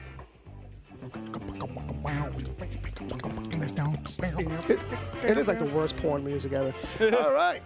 Messed up match game. Here we go. You guys are going to try to match Bob. Bob, in round 1. Yes. Your phrase is going to be, eat my blank. Welcome to Messed Up Match Game. Eat my blank. A couple of different ways you can go with this one, folks. I'll give you guys a little time to write things down. I got it. Remember, we're going for matches here. No prize at the end. Give me a pen that works. I'll give you a pen that works, buddy. There are plenty to choose from. Some of them work, some of them don't. Maybe that's a mystery round. Maybe that's a game. All right. I'm going with the mindset of not trying to stump people and make something crazy up. Just something that comes to mind. That's more than you probably should have shared, but that's fine. It's all about strategy. Because you never know which way the other guy's going to go. You don't know if they're going to go serious, go silly. All right. So with that, all right. Which way should we go? Should we reveal all of them first and then you? Or you first and then all of them? How did it go on the show? I mean, I loved that show when I was a kid. I think it was the contestant first. Right. So then we went to the celebrities one by one to see if they had a match, and then he'd pull out his penis, and we all have a laugh. I got you. All right. So then, Bob, since you're the contestant from round 1, what did you fill in the blank with for Eat My Blank? Being the Simpsons fan that I am. I went with shorts. Shorts. Eat my shorts. Did we have some matches? John, Zombie John. What did you have? Eat my shorts. Ding for Zombie John. That's a good one. Then Ed, what did you have for Eat my shorts? Wow, matches all around, folks. John, that was nice of you. Jay, Uncle Jay, what did you have for Eat my cock? No match on that one. Not a Jay. win, but he gets a bell anyway. Fair enough. He gets Fair an X. enough. So he gets an X. All right. So I agree with you, Jay. That pen does suck ass. It takes a dick to know a cock. I've got cock. Oh boy, pens that work, folks. Pens that work. If you show me, I'll settle for a highlighter at this point. All right. So what's the next one? Hold on.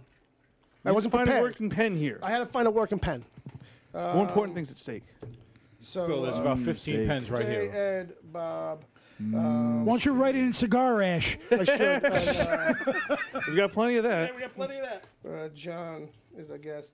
All right. So John. All right. So Jay got nothing, but Ed got a match. Bob got 2 matches. Yes. Right. Yes. I And mean, then usually and John got a it's- match. Usually they just count for the contestant, but since we're all playing against each other, all matches will count, and in the end, we'll probably have some crazy number. So since there's no rice-a-roni to be playing for in this game, folks, I'm gonna need a beer, I think. I'm not surprised to hear San that. Francisco I'm just not surprised to hear that. All right, round 2. Here we go. We're gonna go to John, Zombie John, Oh, our boy. guest. All right. John, how you feeling, buddy? I'm feeling fan. Are you enjoying your appearance on our shitty fucking show? Yes, I do have a face for radio. That's what my mama told me. All right, round number 2. There's no fucking cursing on the show. John, you want everybody else? You want to try to match or not? It's up to you. But the phrase is, eat shit and blank. Eat shit and blank. Something my mom used to tell me before bed every night. She used to say, eat shit and blank, you little fucking craphead. And don't touch the gallon of milk. I need that for my coffee. That's the other thing. I know you're going to have cereal. You want cereal in the morning, but just starve. Because I have to have coffee. Cinnamon Ladies and Toast gentlemen, Crunch. let's go to John, Zombie John, if everybody's got their answers in locked Yeah, positions. I got it. All right, John, Zombie John, what did you have for eat shit and blank? Eat shit and die. Wow, that's a good one. Eat shit and die. Ed's smiling already. You had eat shit and die. Very good. Jay, what did you have for this I one? want to see this. You had swallow. Eat shit and swallow. That is probably the process you should go through. It's a big I shit would say sandwich. that's a Everybody fair take a bite. point. That's a fair point. Bob had died. So, all right. So Bob gets a point. Ed gets a point. John gets 2 points. Yay. For 2 matches. All right, ladies and gentlemen, we are on to Edward O'Hare. Edward. Jay is now just keeping these Post-its around in case he needs to reuse them. Oh no, he's combining them. He's He's forming a sentence. He's forming a I'm sentence. forming a sentence with my answers. My wrong answers. Choose your words It carefully. now says swallow cock. Jay's inventing his own game. of which there might be a prize at the end. The prize is we all get a laugh. Now that Jay's got a mouthful. You okay, of beer. Jay? Don't spit it out, buddy. You okay? You should swallow that, There's Jay. precious. There's a I much swallowed. Much like gotta the keep it cock. inside. Hey, Swallow fell down. We lost Swallow. we It's lost just cock Swallow. now. There we go. All right, fair enough. Fair enough. Fair enough. Swallow cash. Round 3 is for Edward O'Hare. Edward O'Hare, your phrase that you want everybody to match up with your answer or not, it's up to you, is go fuck your blank. Go fuck your blank. I think there's a couple of different ways we can go with this one, folks. There's so many options. Something my dad used to say to me every now and then. Go fuck your blank. And I'd say something to him. But usually it was, sorry, sir. Because he was probably mad by that point. All right, so if pencils are down and everybody's got their answers in, we will continue the rotation. I'm going to start with Bob first, and we're going to end with Jay. How about that? Bob, what do you got on Well, yours? do you want to know mine first? Oh, yeah, I'm Since sorry. the That's true. contestant? That's true. That is how we do it. trying to All right, I'm a horrible host. What do you got there, buddy? Go fuck your Mother. mother. Mother. You know, I was gonna say mother. So was I. But I like my mother, It was a little hard for it right even there. though she didn't let me have milk in my Cheerios. Right. We would. Call so back. I put self. Oh, go fuck yourself. I also put self. Oh, you put self. Shit. That's 2 out. Jay, do we have a match with Jay? Uncle Jay, what do you have to finish the phrase? Go fuck your blank. Go fuck your sister. Oh.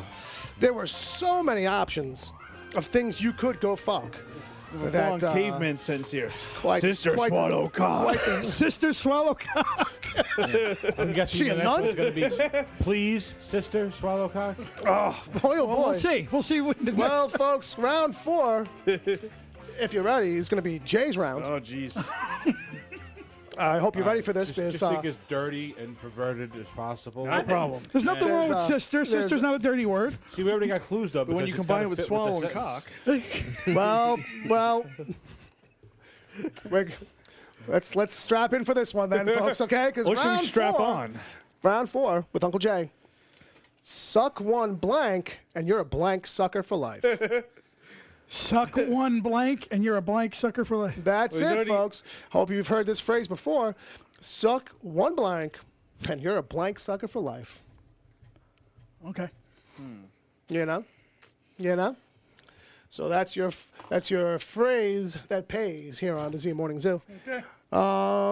Suck one blank, and you're a blank sucker for life. Is it one word or two? We're You can play it however you want.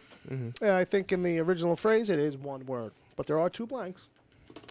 So you can play that however you like. You can play it however you like. You're gonna make Ed go to confession tomorrow. Ed was going anyway.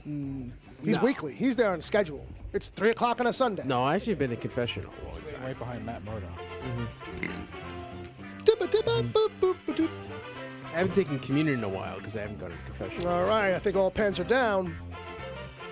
Ladies and gentlemen, let's go to the contestant for this round, Uncle Jay Chicalise, everybody's favorite uncle. Uncle Jay, what did you say for suck one blank and you're a blank sucker for life? Well, it's the only answer I can come up with. Fair enough. Fair enough. But I put dick. Suck one dick. God damn it, Jay! And you're a dick sucker for life. That's Jay's answer. Let's see if we have some matches. Let's go to Brother Bob. Brother Bob, what do you Well, have? I have something similar. It Fair enough. basically means the same thing, Ooh. but I don't have dick. I have cock. You have cock. Yeah. Cock. So do you. Different word. I know it's the Yeah. same member. It's a different word.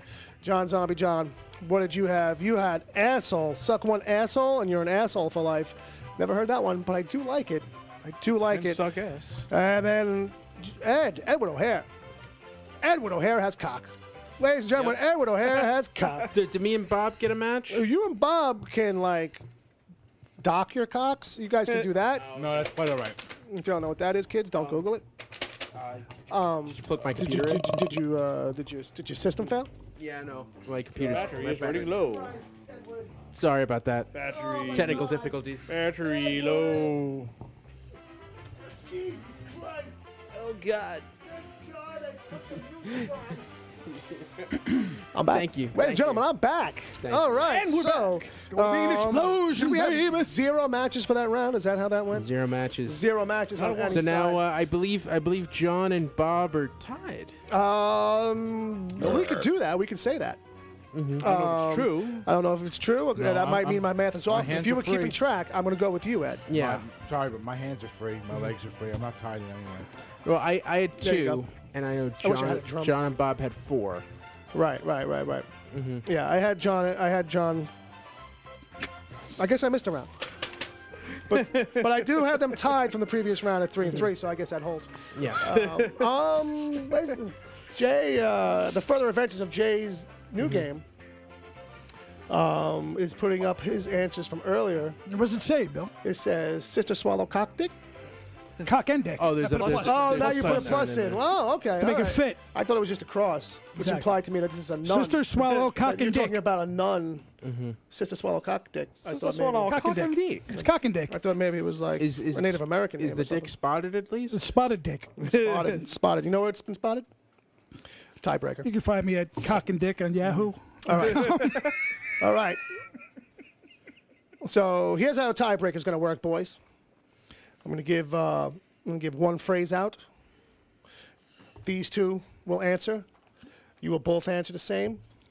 If one of you can make a match, if not, Matchmaker, make me a match. we will go Find me to a find. another Catch me tiebreaker. a catch. Hopefully this works. We'll try. Peter Piper picked a peck of pickled blanks. Peter Piper picked a peck of pickled blanks. Blanks. All right. I see pens are down. John, Zombie John, what did you have for your blank on this? Peter Piper picked a peck of pickled or whatever. Eggs. Pickled eggs. Interesting attempt and move there. Strategy. Bother Bob, what did you have for your word? I went for the classic. You went for the classic. Peppers. Peppers. Nice. Pickled peppers. Bob went straight lace. I like it. Ed, This is gonna be difficult. this is going to be difficult. What did you have? Peppers and eggs? Cucumbers. It's a different thing. It's a different thing, different word. And then Uncle Jay, what did you have? Pricks. Pricks. which is the answer I wanted. Oh. Peter Piper picked a pickled pricks.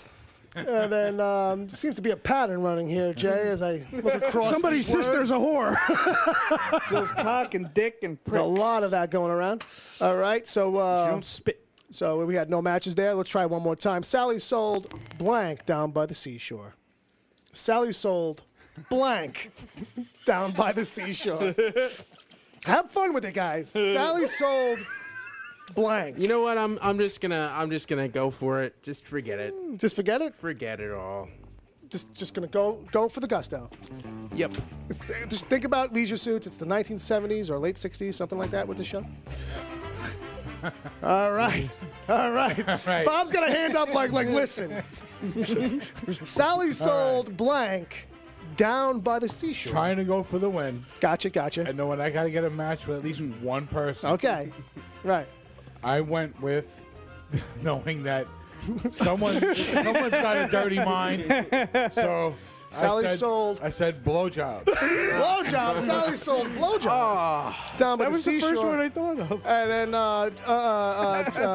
you, what did you have? Guessed shit. Sally sold shit down by the seashore. Oh. We might be going for another. I don't know if I got one. folks. I was in the same direction as Bob, but I said pussy. Oh.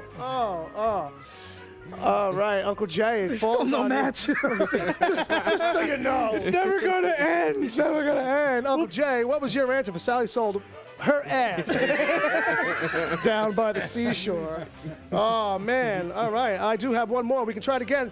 Okay. All right. Mary had a little blank.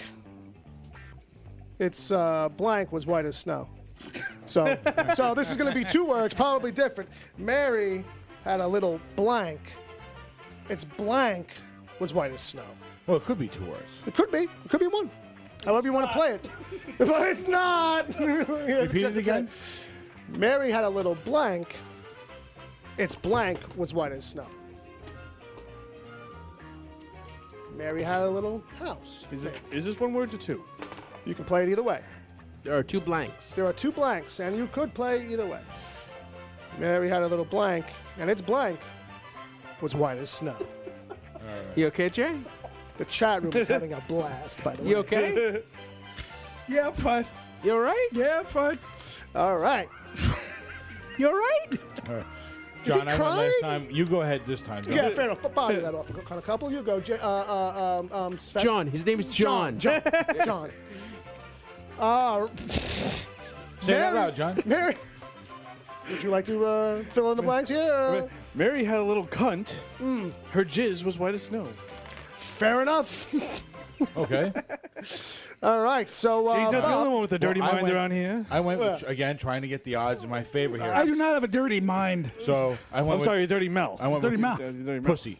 all right. Her Mary had a close, little we're close, pussy. we're close. Her pussy was white as snow. Yes. All right. All right. I like it. yeah, One yeah. word. I'm sorry. I'm sorry. all right, I yeah. went with the classic. Yeah. I went with Lamb and Fleece. Oh, Ed was playing it straight. He's that guy this round. That's fine. It's understandable. What about you, Uncle Jay? How did you play this round for Mary had a little blank? Its blank was white as snow. Well, I put Mary had a little clit. Clit. Her clit was white. We're all thinking. Clit was white as snow. So me, Jay, and Bob, we're all thinking like this along the same line, just different words. Woof. I don't know, folks. I have expanded. It's a good sign at least because you right. have the minds all thinking the same. We're getting In the there. same We're area. getting there. I folks. understand. All right, so maybe one more. How about one more? We'll try. Yeah, We'll try can one you more. do one more? Yeah. I got One one. more. For all the marbles. Keeping it with the theme. I don't play marbles. Humpty Dumpty sat on a blank. Humpty Dumpty had a great blank. Humpty Dumpty sat on a blank, or the blank, and Humpty Dumpty had a great blank.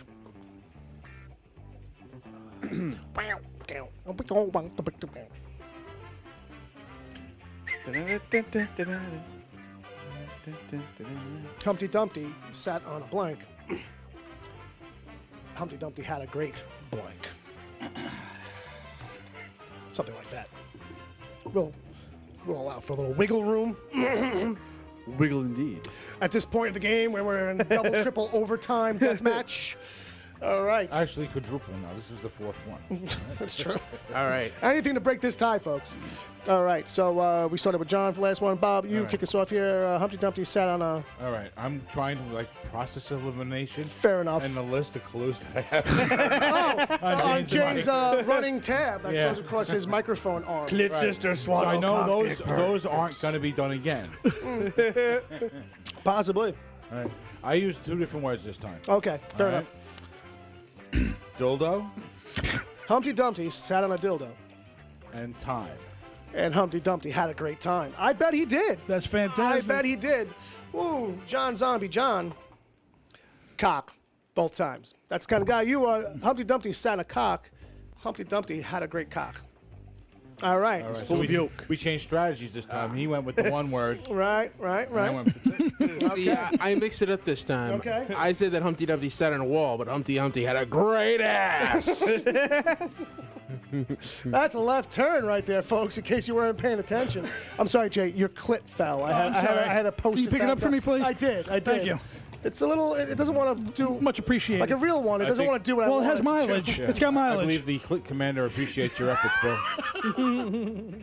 All right, Uncle Jay, did we find a match with you? Humpty Please, Dumpty sat on a. please, God. Humpty Dumpty sat on a wall. Okay. Humpty Dumpty had a great fall. Oh, look at Jay with the surprise.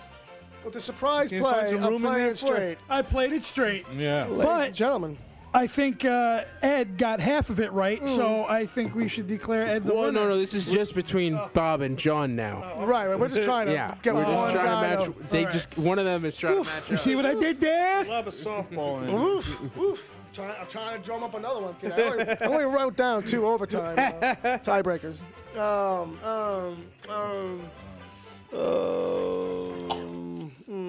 Nantucket. No, it's too easy. All right. Preacher how about- versus blank. Got it. Preacher versus blank. Like the chicken But you don't know the running joke with this guy. Like he could just be like versus fucking the book Preacher versus like you know what I mean? Some versus kind of comment blank. about it not being like the book. Preach. Okay. Well, what if we do something else to break the The tie? chicken crossed the Fuck that. road to Fuck that. blank. I don't know. Twinkle, twinkle, little blank. That's it. One word. Twinkle, twinkle, little blankle. With our luck, they'll both have the same thing. Well, we'll just see. We'll just see. And if that's the case, I'm going to start working on it now. You got it. I do have next round if we need. You got it. All I right. do have next round if we need. All right, come on, Bob. I'm trying. All right, Bob. What do Actually, you got? John- Twinkle, twinkle, I got it. little blank. Little star. I went straight. Oh, little star. That's the So did John. Everybody's trying to and Ed said star.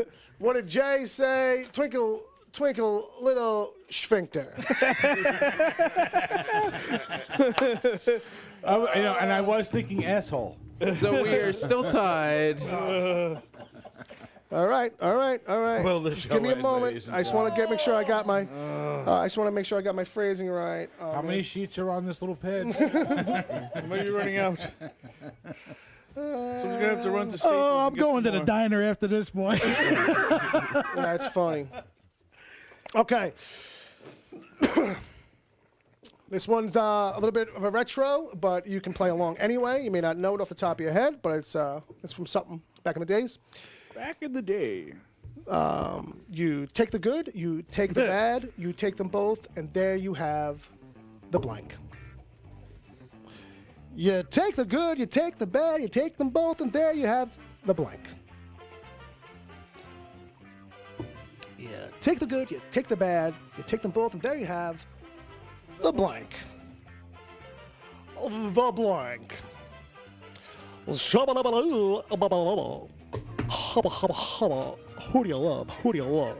Who do you love? Arlene took her to me. Who do you love? I think we're ready, Bill. All right, Rob. Well, actually, let's go with John Zombie. All right, he went with Facts of Life. He knew the song, ladies and gentlemen. He filled it in. Bob also said Facts of Life. Motherfucker! Come on. And then so Ed said Facts of Life, which means they're automatically tied. You take them both. You take them. They take the good, you take the bad, You take them both, and then then you have the explosive shits. explosive shit. That's true. That is true. I've been there. I know what that's like. Yeah, stress can do things. Stress can do things. All right. All right. Next sheet of paper. It's almost to the point where I don't know if it's funny anymore. But we'll try a little pop culture flavor. How about this? It rubs the blank on its skin, or it gets the hose again. How about that one, kids? It places the blank. All right. It rubs the blank on its skin, or it gets the hose again. All right. It rubs the blank on its skin, or it gets the hose again. Welcome to Match Game 2017, All right. hosted Rob Zombie in the writer's room. All right. All right, Ed feels confident. All Ed feels like we're going to have a game changer, quite literally. The ongoing, never-ending tie breaker. We have to hope that they go They go with what you're thinking. no, they go in different directions. That they don't match up. Yes. Right. That's true. Because if they match up, it doesn't matter. That's a good point. Oh, it is a match game, guys. We are making matches. Yes. That's the whole point of it. But in order for one of you to beat the other, you have to both have different things. One of us has to suck. Oh, is that how this I should have put 2 blanks in this one, right? I should have put, or it gets the blank again. Yeah. Next time. All right. Which may very well So happen. this time we go to Brother Bob All right. first. Bob, what did you have? I recognize it, but I don't remember it. So Fair enough, fair I enough. just went with the one thing that I thought made sense, which Okay. was ointment. Ointment. So that's pretty close to the actual word, which was lotion. And John Zombie John had that, which means Ed had it too. Ed went the other way and said schmegma. It rubs the schmegma on its skin, or he gets the hose again.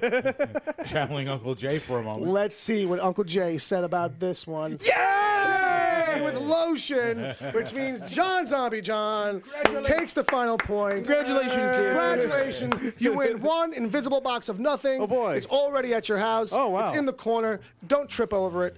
All right. That's Working real hard amazing. for it, too. Oh, thank God that's over. Oof. I was totally ignoring Palmer in the private chat. I figured he was like, "You got to figure out a way to wrap this up or something." But all right, all right. So let's just jump right to fucking emails and just see if there's anything. No, meanwhile. Oh no, we got wow. Yeah. Yeah. All right, all Yeah. right, all right. Emails will have to wait. Meanwhile, it's coming first. All right, prick me and Bob. Meanwhile. And a bunch of us, we saw The Defenders. Oh, yeah, I gotta play a thing. Meanwhile. Bob's just gonna clap for Defenders. All right. Now, all right, let's go around the table. How many episodes each? 0. But he loves it. 3. 3 for you so far. 4 for you, Bob. All of them. All of it. He finished it. I think we got through 5 last night, right? 5 last And night. then you went on your own little Yeah. excursion. All right. You got 3 more to go. I got 3 more to go. Thanks for doing the math, by the way.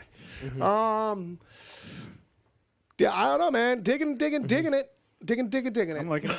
I don't know what else to really say at this point Yeah. besides like it's hitting on all cylinders. It They've- almost feels like a thing where it's like, oh, this is actually running smoother than expected. They've actually streamlined the process now, and they know what they're doing.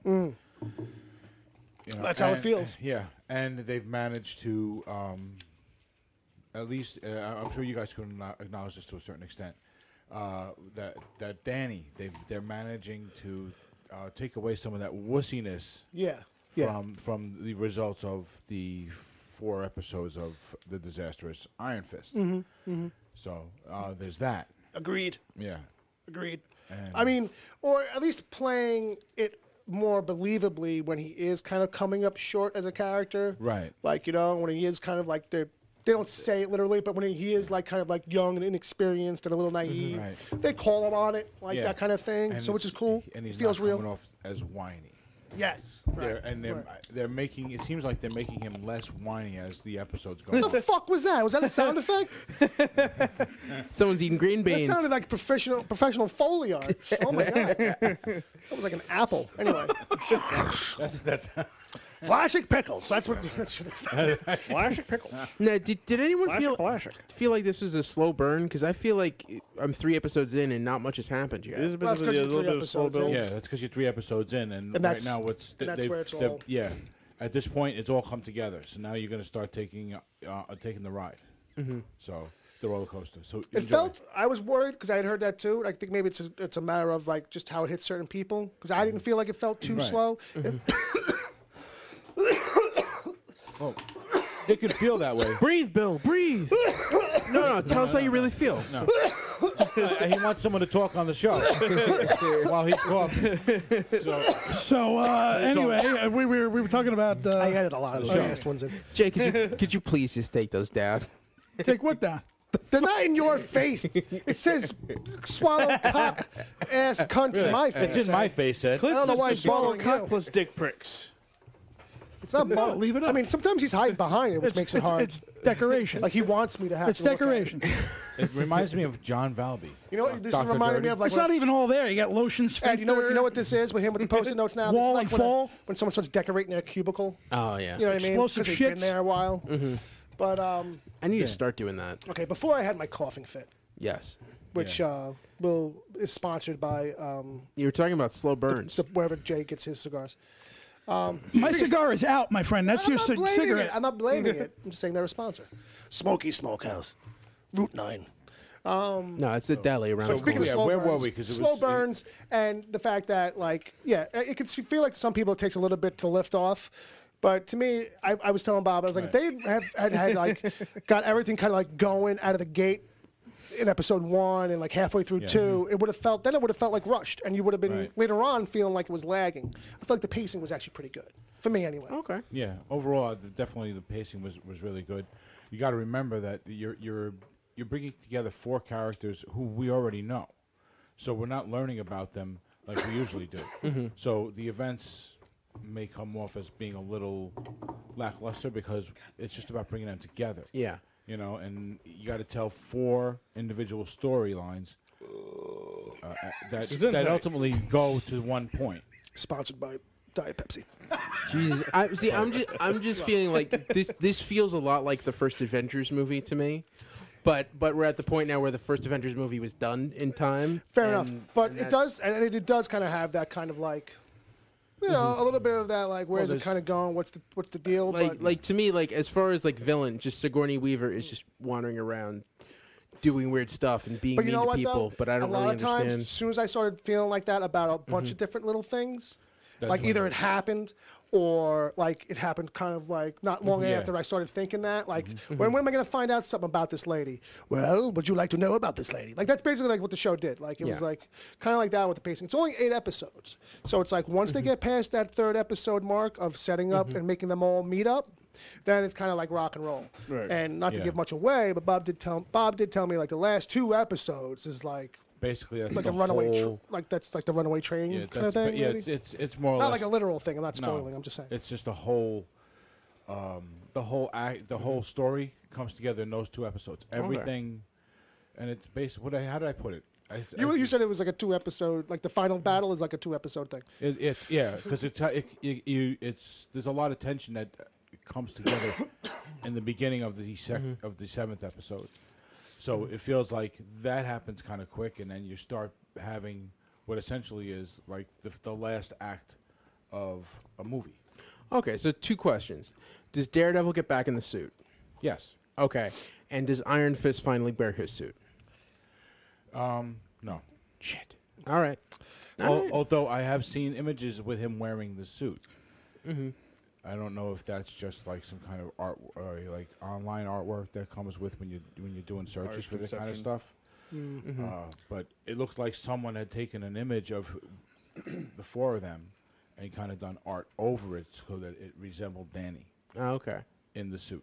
You know what I mean? So it didn't look like too different, but it did ultimately have the appearance of Danny in the show. Yeah, I will see. He looks in this one. So I don't know, whatever that tells you. That scene in episode 2 where Luke Cage beats the shit out of Iron Fist. Well, the fight, that first fight. That was fun to see. Yeah, it was great. I ignore the last moment of it, but well, what's funny too is like I had heard someone say like, oh, they kind of do take some liberties with the comics. I'm like, yeah, no shit.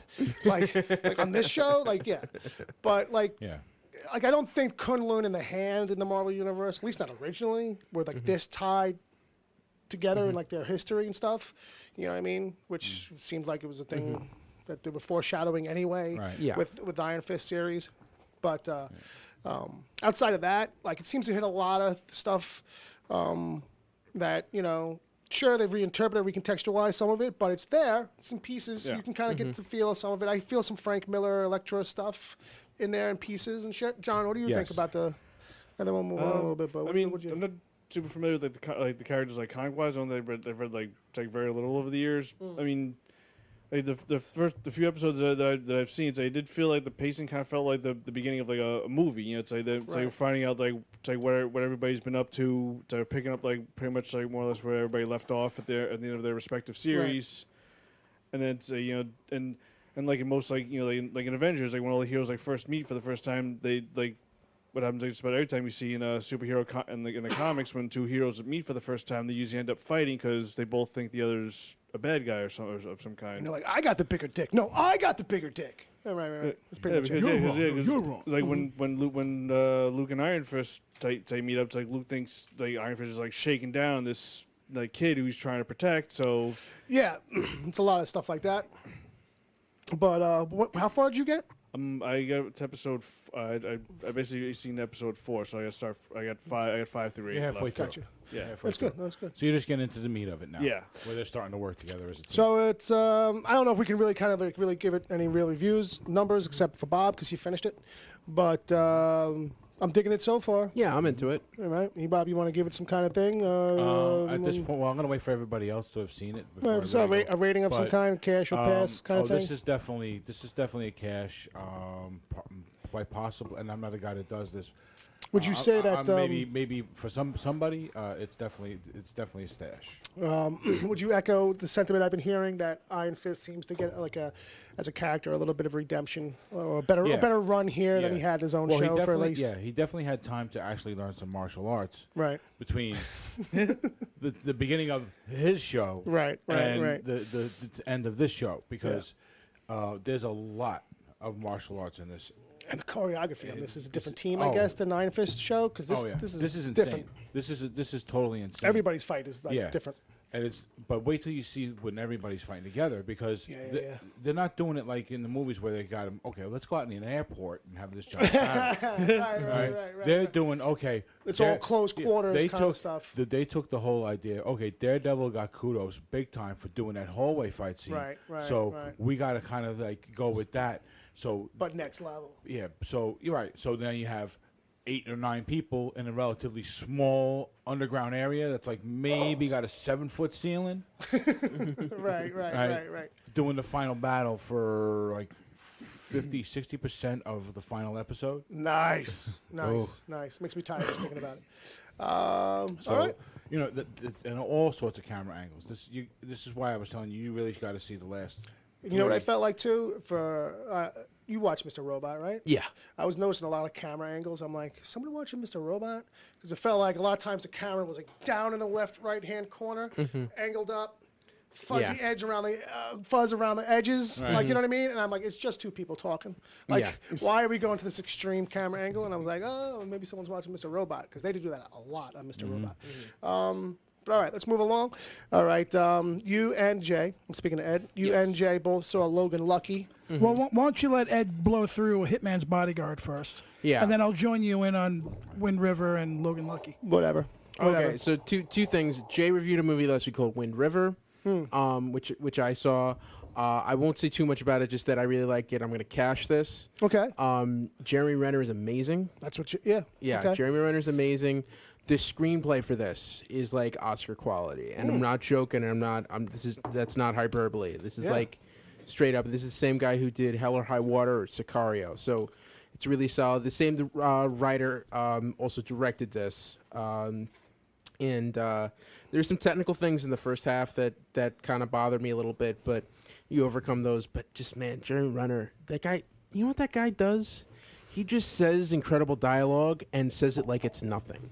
Do you know how hard it is to act and do nothing and be interesting? Be effortless at the same time have gravity to you? Oh, yeah. People will be surprised to hear it coming from that, because I think he gets a little bit of a brush off. Because of Hawkeye and probably the action stuff he's been in, where it's he has to play stoic and serious, and it's it doesn't come off as chops. Well, truthfully, I'm holding out for him to maybe be a long shot for Best Actor, because it's a really great performance. I mean, he'll probably get a nomination for this. Well, let's hope. Let's hope. We can't even say that yet. Taylor Sheridan is the writer-director on this. Yeah, but it's solid work, so cash that. Hitman's Bodyguard. This movie was laugh out loud funny. This has got Deadpool and Nick Fury. Yeah, Deadpool, Nick Fury. Yeah, and Commissioner Gordon. Okay, true. Wait, which one? Yeah, Gary Oldman. Gary Oldman plays the dictator Dukovich. Oh, okay. From Belarus. Dicky Duke. Belarus. Yeah, and it's the Hitman's that basically the it's title, the trailer come to life. Yeah, the title describes it. Right, sure. That's this one bodyguard, this one hitman is a witness in an international trial. Thing. Yeah, and Ryan Reynolds is this smart mouth bodyguard. Yeah, high end. Elite bodyguard. Yeah, and you find out they have a history together. Sure. Yeah, and it's Selma Hayek plays Samuel L. Jackson's wife. Okay. Who's in prison. Right. While all of this is happening. Okay. And she just schools everybody. Did she steal the movie? She steals the movie. Really? Yeah. Because from the trailer, it's they're selling it all as these two just throwing lines back and forth. Yeah, no, and that's great too. And the action scenes are solid. There's one Jay, cool. You dropped your explosive shits. Yeah. So you post it.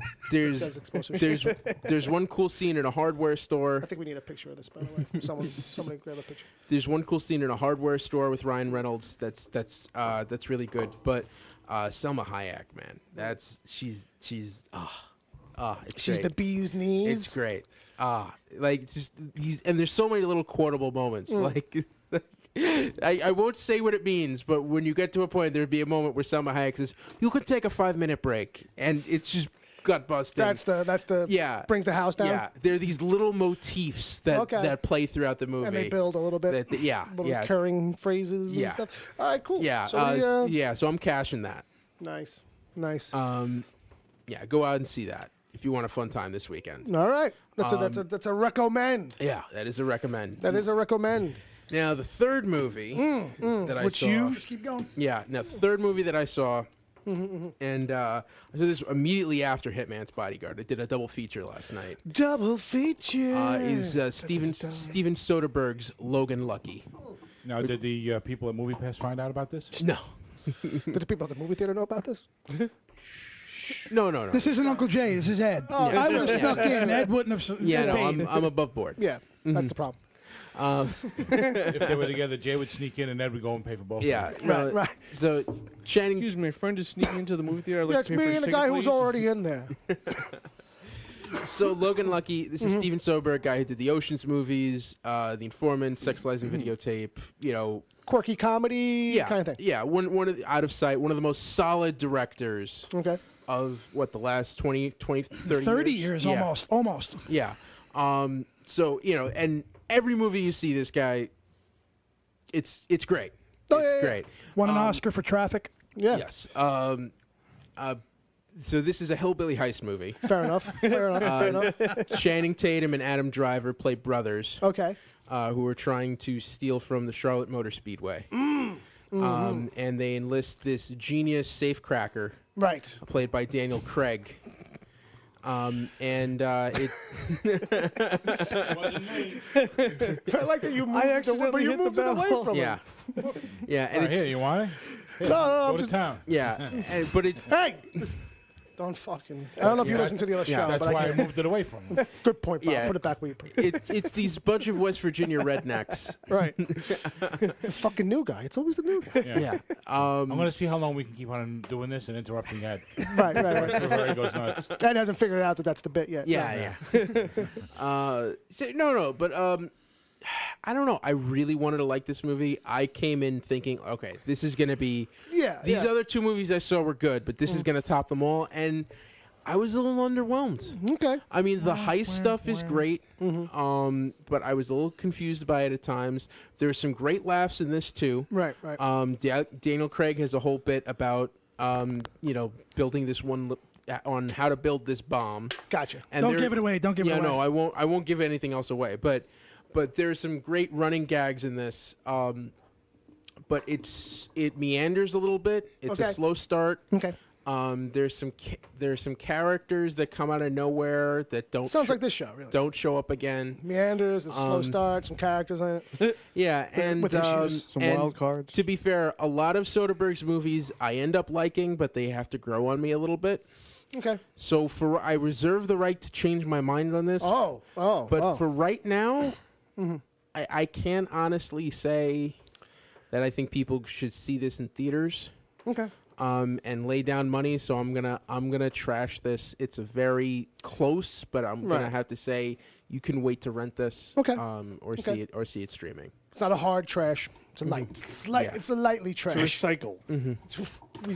It's blue bin, Now- whatever that means. Put now- it in the blue bin. Jay, your thoughts? Well, you're full of shit and wrong. So hold on. Could you tell by how quiet he was during the entire? No, I let him go. No, he's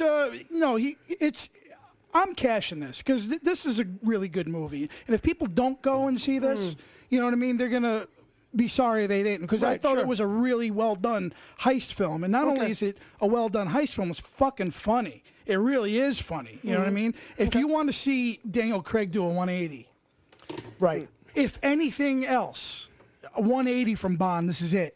That I think that he deserves to be considered for an Oscar for this. You know what I mean? It's that good of a performance. An Oscar. You know what I mean? Well, yeah. I mean, they need to, acknowledge comedies a little bit more. Yeah. This is a pretty solid This is heist film, but it's done in a hilarious way. You know what I mean? That Soderbergh knows how to do. It's done with a different kind of comedy. There's It's like in that Coen Brothers kind of comedy. It where it's, borrows a little bit from you the know, Coen Brothers. where it's like a little bit more grounded and a little bit more wit kind of going on. And the thing is, according to the story, some of it is where Ed focuses on. There's a couple of things, a couple characters pop in. You don't see them anymore and whatnot. There's the greatness of it overrides that. I think a little bit. You know what I mean? But I think that perhaps you went to see a full blown comedy action film right before it. Maybe That you might have been riding the comet tails of that with this film. That it kind of seemed a little inferior in times. So I think that maybe you should revisit it when it comes on Blu-ray and give it another, don't watch anything for the rest for the day and just focus on that. A clean slate. This is a very, very hard cash for me. Cash. Very good. And that's all I got to say for that about that. That and Bob's showing me that he's tweeted out a picture of your artwork. That shit-eating grin on my face. Yeah, Uncle Jay says hello live now on Mixler.com. Nice. Watch out for the flying bird. So, but now, Jay. Yes, sir. Did you meet somebody this week? I did. Did you meet? I did. You met a lady? You know, lady Did you friend? meet somebody? I met in the broad. Did you make broad? Did you make a new friend? No, I hightailed my ass down to the border of Jersey and Philly. Why would you do a thing like that? Because in Cherry Hill, New Jersey, Cheesesteaks. they're having the Monster Mania convention, which is no. You're from Newark and you wanted to be in familiar territory, so you went to Camden. well, I got pulled over in Camden. Don't forget. So I'm not wanted there. Camden will not. Not wanted there. And Cherry Hill. I don't know why anybody would fucking go there. I've been there. I've been to the USS New Jersey. I'm sorry. New Jersey out there. I'm sorry. Cherry Hill, isn't that where Harold and Kumar are set? Yes, Okay. the White Castle.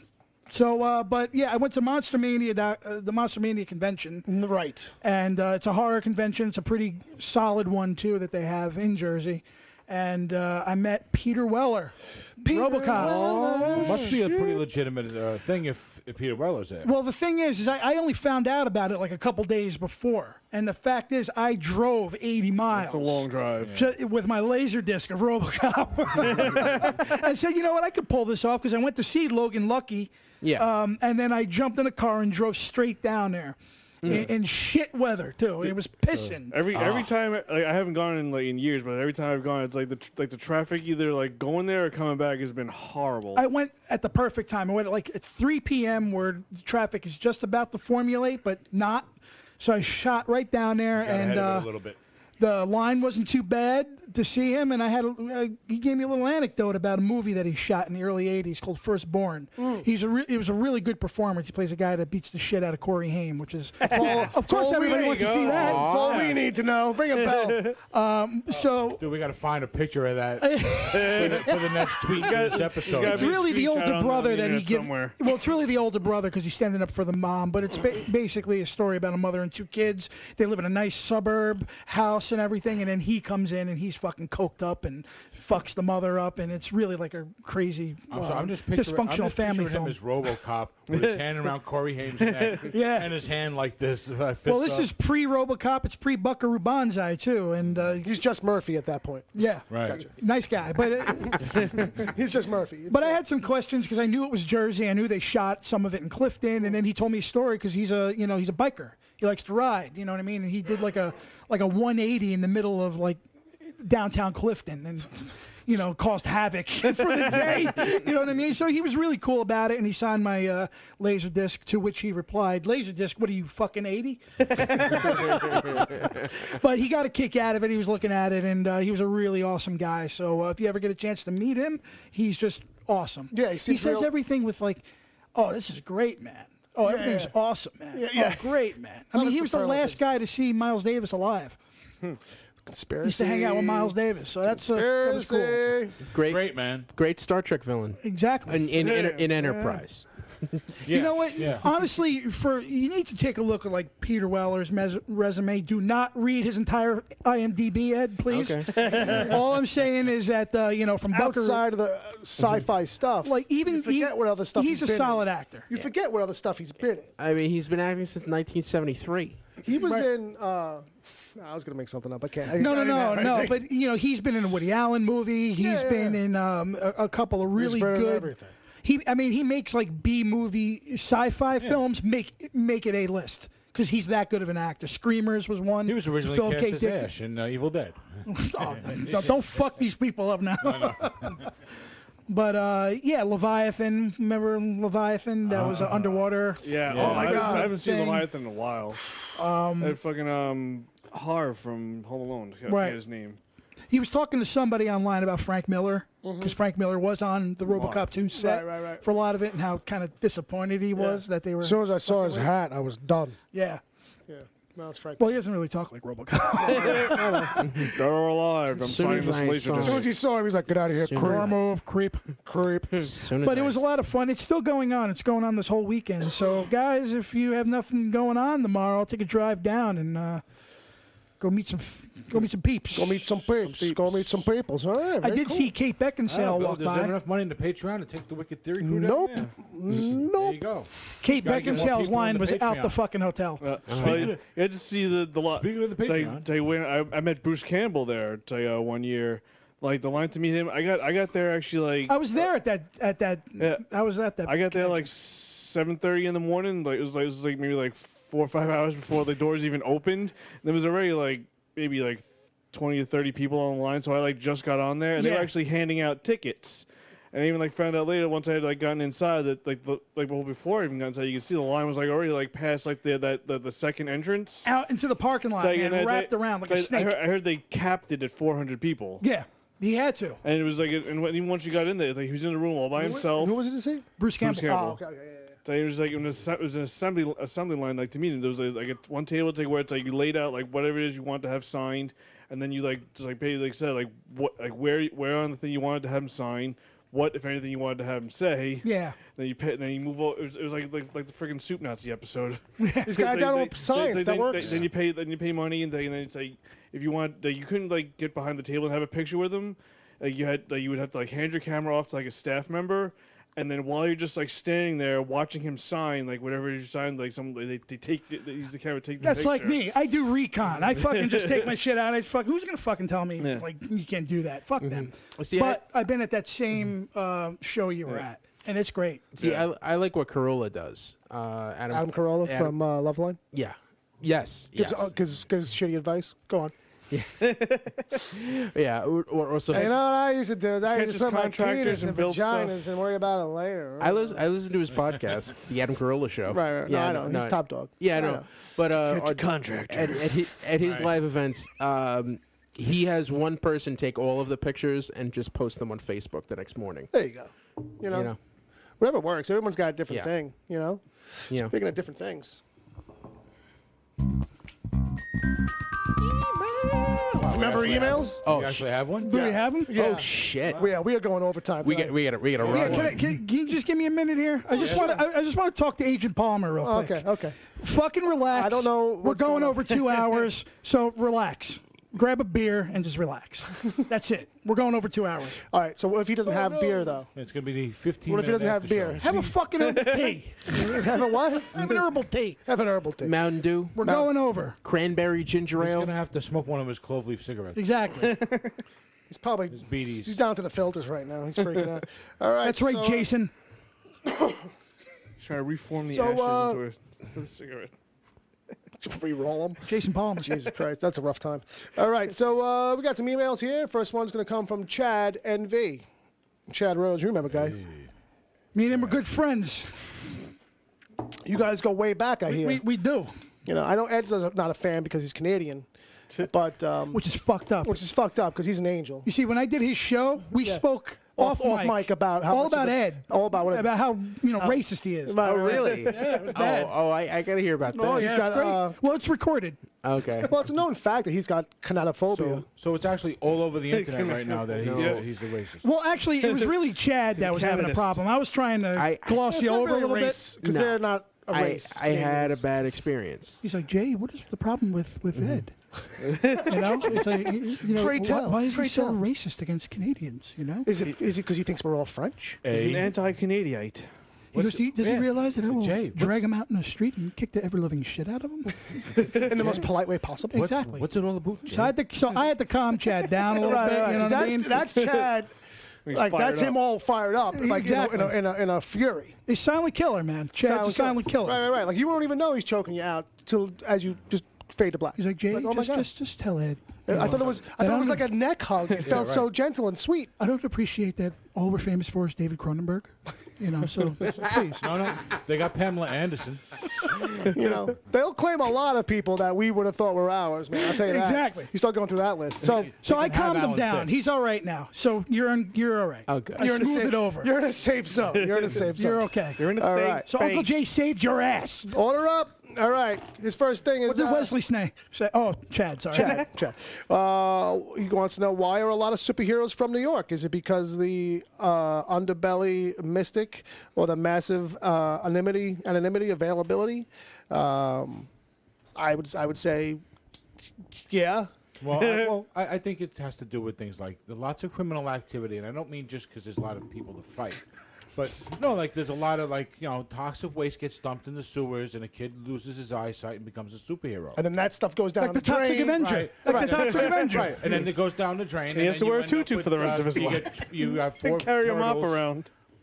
Right, you get 4 turtles who end up with There's superpowers. ninjas, and you know? 6 feet It's tall. fused to his torso. Yeah, they have a martial arts from a giant rat. There you go. You know? No, it's because when comics came to popularity in the 40s, 50s, and 60s, it was all Stan Lee could only see out the window. All the writers and artists were these young guys who grew up in the garment district in New York, and they knew New York, so they wrote what they knew. And it, especially artists. I know spiders. What if the spider was a man? You live in New York, Man? so you already know all the reference That's it. points, so you could That's it. draw it and make it look like something familiar. Where should we place? I don't know. Just open the window and draw that shit. It's kind of like we're on a deadline. Put the paper on the glass and trace the skyline. Yeah. I don't give a shit. Let's There's get a it man done. dressed like a devil running around on rooftops. And he's Maybe do wearing something with that. yellow. Excelsior. Bill, I'd like to thank you for taking that very technical, serious answer and actually making it interesting and funny. Well, the whole time I'm sitting here going, it's just because Stan Lee had a limited imagination. He's really not that deep. And I'm like, you were the closest one that hit it, so I ran with it. Because that's what was in my head. I was waiting for my turn. And I was like, it's just because Stan Lee really couldn't go that far. He's like, I don't know. I've never been to California. Is it real? All right. Let's see. The Billy's got a doorman. Did you watch What Doomed if the yet? doorman was a superhero? Doorman. Copyrighted. Oh, man. Did you watch Doomed yet? No, I forgot. I fucking totally forgot. I saw that. Yeah. Oh, How man. awesome is that? It's the saddest thing. Yeah. Don't you want to see that With a movie now giant released? smile. He says it with a giant smile. Marvel, Saddest thing. Marvel could put that up, but they had no. Talking about fucking Doomed, clue. the untold story of Roger Corman's The Fantastic Four documentary that Jay was talking about last week. Mentioned it to Ed, so Ed finally caught it. Yeah, and but the one thing I will say to be quick about it. one thing I will say is a cop out about that is that they did interview Corman, but there's nothing with him in the last half of That's it. what Jay That's was what I told. So I said that. you never get to see him actually say outright whether or not he knew. I don't think he Right. did. I honestly don't think. But he the did. story, but when the documentary story gets to that point where like you should be turning to him and getting his final he thought, disappears. he's just not there. Yeah, which Like it feels missing, right? yeah, which is to me is a huge mistake. Yeah, I like, think- I don't understand. Like something else happened there. I actually truthfully believe that he tried to get it released on his own somehow, and Avi Arad, of course, But like, I don't Avi understand Arad. why they don't have any footage of him saying that. Like, I want to know, like, what did he, did he just not want to talk about that? Bonus or did discs. They're did he- saving it for the bonus Did discs. Well, he that's what kick them out of the room? But like, that's like the main crux of this.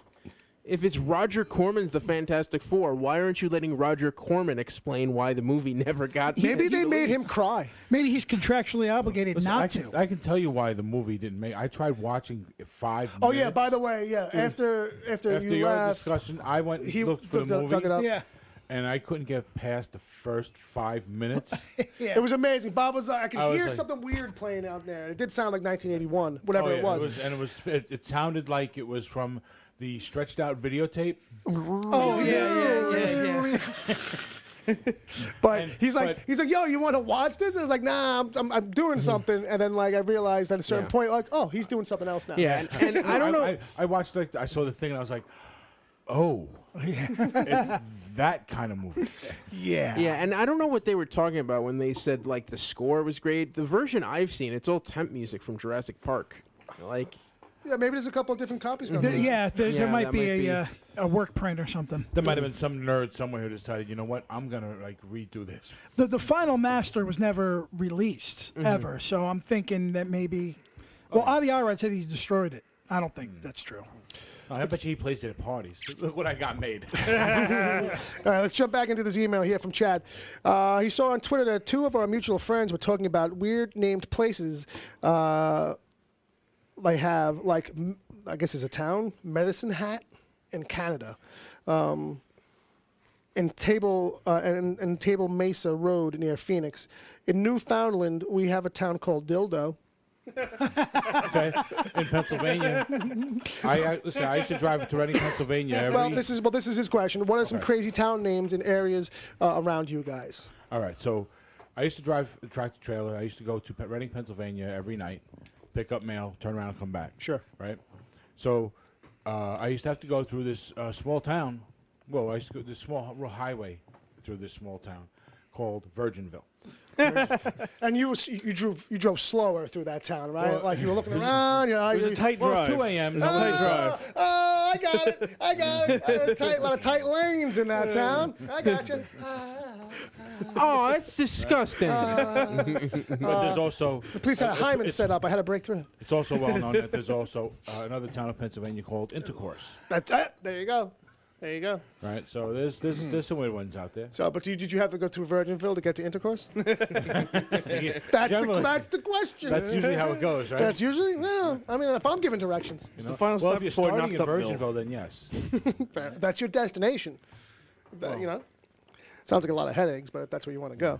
And then after you've been married a while, you end up in reading. And that's all you do. That's all you do. You just sit there and read. All right. So, any other crazy town names? Like I know, there's a lot of just nothing cool. Yeah, see, all the towns around here have Richmond in them. Well, in our town. Yeah, there's nothing cool. Yeah. We live in Westerly. Yeah, because it's in a westerly direction. I'm in It's like a wind. I'm in Rosebank. I'm in West Brighton, even West- though I've never seen a North, South, or East Brighton. Fair enough. I think there's Brighton, Yes, there is a Brighton. There's And new. then- There's New Brighton. New Brighton, and West Brighton. But I've never been to Brighton proper. There's Brighton Beach. There's Brighton Beach Memoirs. That's a classic movie, isn't it? Don't you love that one? Biloxi Blues is better. Was that Biloxi Blues? Yeah. It's like Africa hot. That's all I know. All right, so thanks for the email, Chad. Thank you, sir.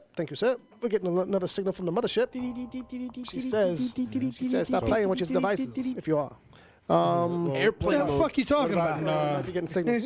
What was that? You got another place? Well, I'm another trying to location? think, just in Jersey. What about Jersey? Jersey's got a few. Oh, a couple of yeah. naughty names. Cornhole, fucking. Did you really? Nah. No. What's I interesting believe though, it. I believe it. on the That's way to Jay's block. Monster Mania, there are two towns. One's Drop called some of these in the Haddonfield, chat room, guys, if you know something and about one's your called area. Voorhees. So Nice. that's awesome for horror fans to know. Nice. Yeah, in the chat room, guys, if you got some wherever you are, throw some in there, and we'll come back to I it. think Wow. if I also want to Was tell that- I also want to tell people. Did everybody hear that? phone. I also need to tell people that for people who keep asking me if Garrison, New Jersey, is a real town, I'm ready to like smack him in the fucking head because Garrison? Garrison is the fictional town in Copland. Oh. So it's that going through that my might be me. machine? I'm getting like Oh, you know. because you're in my. I was- I hear you. Yeah, that hold was on you. hold Anyway, Garrison. Bill's gone dead. No, that's coming from your computer, Bill. That's coming through the system. I'm hearing that on my headphones. Yeah, Yeah. me too. So you're getting notifications. Something else is open. All right, let me finish this fucking thought. Garrison, New Jersey is the fictional town in Copland. It does not exist. It's really Edgewater and Cliffside Park. So stop asking me. On a similar note, the town of Leonardo, New Jersey, does actually exist. Hang on. for I'm anyone gonna who's wondering. sign out of Mixler. Clerks. Oh, Clerks. Okay. Clerks. Right? 'Cause, Bill, is your mic on? No, that's why I had Jay turn me back up. Okay. Because it's feeding through, because I'm plugged into his laptop to avoid a feedback situation. So I'm picking up probably through the USB that's doing that. Interesting. Whatever notification ding he was getting in his laptop. Because I wasn't getting any through mine. Okay. But it definitely was coming through my system. It's fixed, Ed. Don't worry. Bob's got something. Yeah, it's Jay on Twitter. Jay, oh, that was from earlier. Uncle Jay grooving to some oldies. All right, let's get on to the next email here so we can keep it moving. All right, this one's from Agent Palmer. You remember him? No. No? Oh, Jason? Yeah, I know him. Yeah. Okay. So, how about this? It's a Defenders question. Based on the cinematography and the choreography of the Defenders, where can they look to compete for awards? More generally, where can or should streaming shows compete for awards? The Emmys or like just the Golden Globes? Like, where are they getting their little bon mots, I guess? is Well, what it means? it's television, so it would be It's the technically, Emmys. but like, has Netflix been getting? Oh yeah. Okay. Oh yeah. Fair enough. Yeah. Fair enough. House of Cards has had a lot of recognition. Yeah, and Amazon. You've had Transparent. I think Jeffrey Tambor won an Emmy for that. So Okay. yeah, all the streaming stuff that's considered television, so that would fall under the Emmys and the Golden Globes. Right. Fair enough. All right, so that's basically all we had. Palmer out. Cool. Next one is from Wesley. Little Wesley Gaskins. Bob and Bell threw me off. All right. Oh, hey, you gentlemen. You know, I realized we never got Uncle Jay to answer some questions. So, just for Uncle Jay, number one, gun to your head, you have to sing a song 100% correct. What song are you going to go for? Why don't we do it in the road? Thank you. I'm just sitting here like, yes, of course that's the song. Question number two. What is the nerdiest thing that you have done? Nerdiest thing. I guess maybe like if you have to put in a barometer, like dressing Can I up as a answer that character. one for him? Can I answer For that him? one? Okay, all right. I'm going to say give Peter Weller a laser disc Yeah, maybe. Yeah. at a HorrorCon. Maybe joining the laser And disc. racing there for 2 hours. Oh boy. Yeah, that does qualify. That does qualify as as pretty a nerdy. nerdy thing to do. That's pretty nerdy. But I think that's more of like a get 2 for that passion one. thing about me being a movie. What was the other thing you were just going to say? I was going to say joining the Facebook No. Laserdisc chat group. The Laserdisc group. Driving Yeah, 2 hours Bobby's right, it to a beats it. HorrorCon. 1 hour and 10 minutes. 1 hour and 10 minutes driving to a HorrorCon Just to get an autograph. is enough. But once you go with a laser disc, not a DVD, Right, yeah, not a Blu-ray, Right, yeah. not a VHS, you go with a laser disc, a technology that lasted for about a blink of a friggin' eye in human history. Well, but to be fair, it's better. It's better to have. That's nerddom right Yes, there. but it's better to have a Laserdisc signed than a fucking DVD signed. Sure, You I can think- frame the Laserdisc. That's you know what's what I mean? cool. They're like albums. Yeah, they're they're like big vinyl. squares. Yeah, Oh, yeah, they're they're big huge. squares. Yeah. They're huge. They're great. And that's for that actually a kind pretty of cool thing. looking package that one's in. You know, it's just a silver RoboCop. You know, what I mean? Well, that was Kinda looks like Criterion. metal. Criterion did it back in the day. Nice, But nice. I guarantee you, not many other guys are going to go and think about doing laser discs. Well, some people do, but That's a very powerful nerd thing. yeah. It's pretty high up there. Okay, so question number 3 is kind of plays off that. Uh-huh. Who would you cosplay as? Han Solo. Hans? Did you shave the goatee, or would you leave the goatee? No, I'd shave the goatee, but all I need is a white shirt and a black vest, and I'm Ready to go. Some brown pants and some boots, and you're good. And the right boots. It It's wouldn't about be boots. Han Solo. It would be Han fucking Solo. Han fucking Solo. All right. Question number 4. What superpower do you have? I know what people are thinking. I'm sorry. What superpower would you I have? know what people are thinking. Yeah. What are you thinking? I'm thinking, why can't I light this fucking cigarette? That's what you're thinking. Yeah, well, just right now. That was me, though. But what superpower would you have? Is Would I actually how have? it's phrased. Would you have? I guess if you could have any. I don't know. X-ray vision's kind of cool. Yeah. I don't want to fly. I don't think that's bullshit. You get a little queasy. No, I think it's. I would rather know what people are thinking, or that's like psychic abilities, Okay. or X-ray vision would be fun. Well, let's see. You already take in huge amounts of smoke, so maybe you could be Captain Planet. Maybe. He's a hero. Yeah, he's an ecologist. Isn't he? No, I wouldn't be that. I don't think. No, but he inhales huge amounts of smoke. To save, he would do that maybe. to Maybe. save the environment. The power is yours. You ever Don Cheadle? That should have gone global. All right. Wesley's got 3 more for the entire group. Okay. Okay. Now for everyone, who would you have narrate your life? Peter Griffin. John Goodman. Robert De Niro. Bruce Campbell. Oh no. I would have the great Richard Attenborough. Joe Pesci. It's a fine Monday morning, and William gets up for work. Refuses to shut off the alarms. That's David Attenborough. That's David Attenborough. Does it matter? You Richard know who I Attenborough is the Jurassic Park guy. Oh, fair enough. That is different. Christopher Walken. There you go. That's a good one, Bob. Bob Bill's driving a waking up. van. William Waking Shatner. up. William Shatner. Have you seen his rendition of Iron Man? I posted If it's it. like any rendition of anything else, I'm sure it's stellar. Yeah.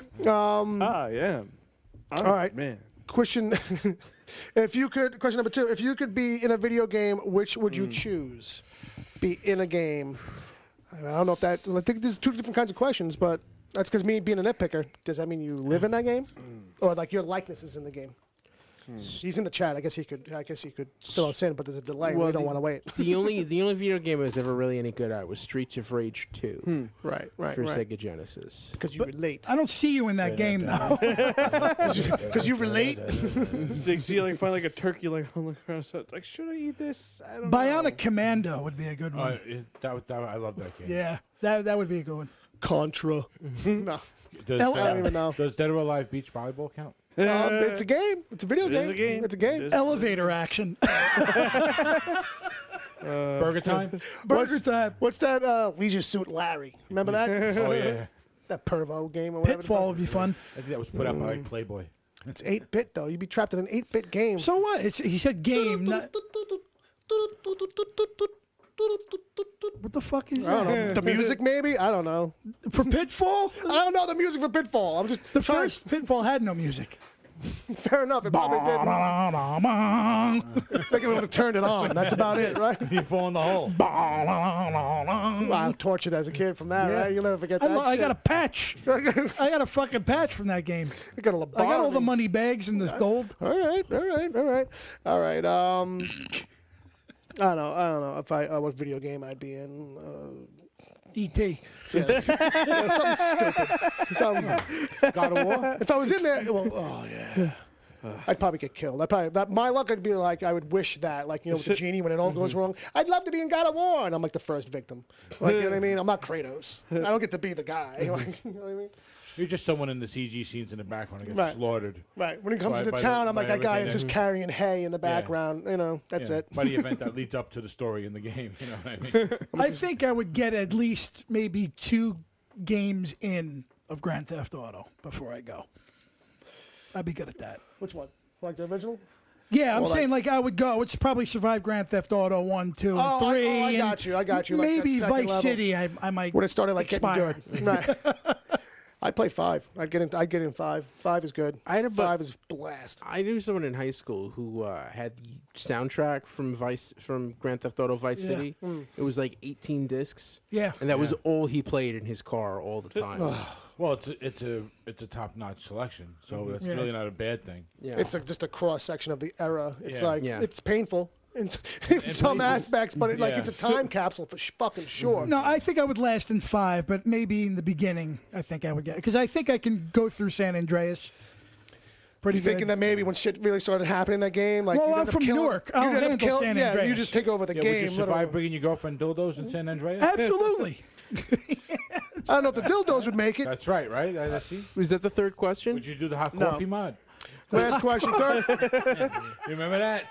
Third question: what would be or was your San Andreas? Yes. your first tattoo? What would be or was your first tattoo? So Bob's got some tattoos. Yeah, my first tattoo was Pennywise from It. There you go, Jay. That's you got cool. tattoos? Yeah, I do. I have the Mandalorian skull on Boba Fett's You armor. do. Look at that. Never saw that. That's Oh, cool. hidden under the sleeve. Yeah. there. Now, you're not much of a Star Wars nerd. Nah. Not at all. Nah. But you know what? I was really fucked up when I got it because a friend of mine did it in his fucking living room. I was Yeah, gonna. sure. I was gonna say it looks a little. Well, it's old. Heavy. It's old.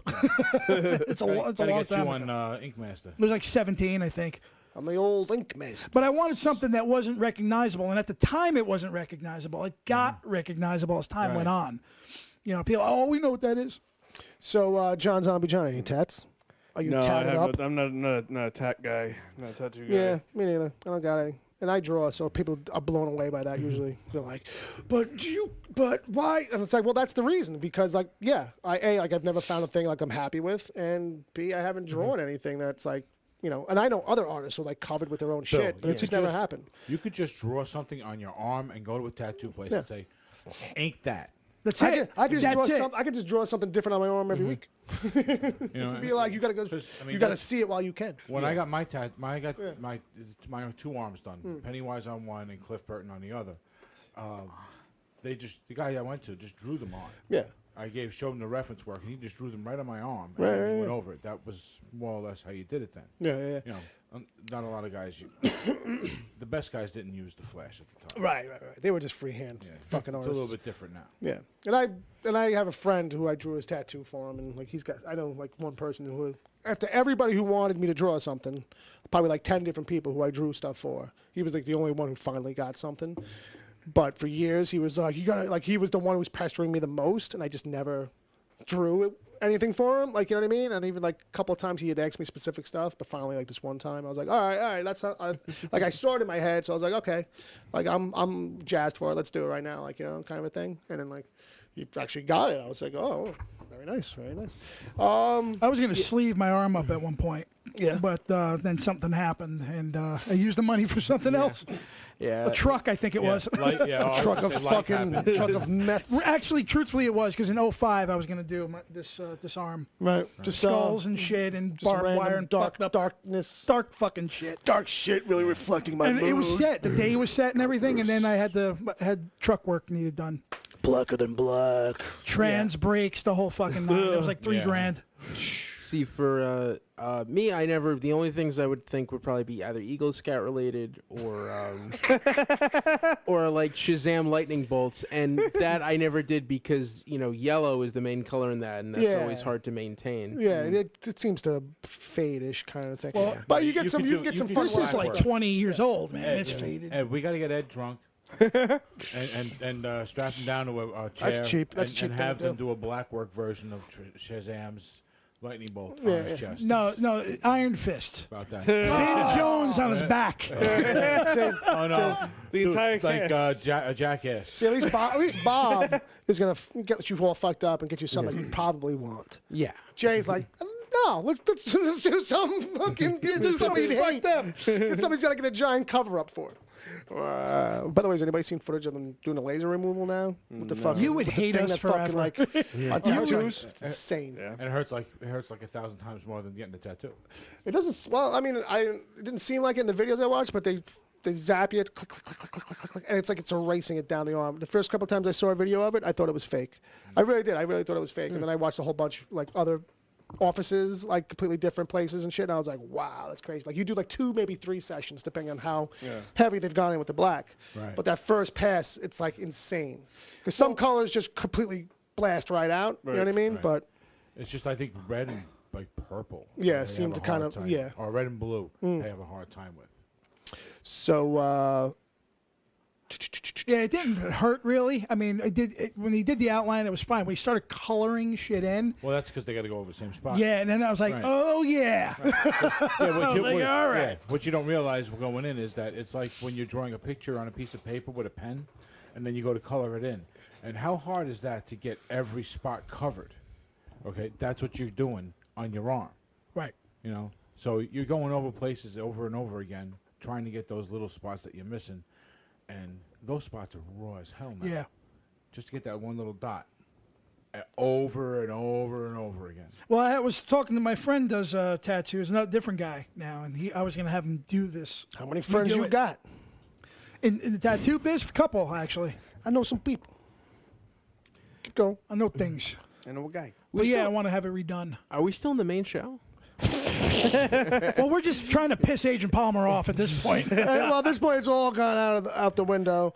Yeah. I'm like secretly looking over here for a song to transition out after the. Meanwhile, Agent Palmer's probably laid out on the floor of his house with the ambulance light going outside, and the guy there with the defibrillator. Clear. I'll do you one better.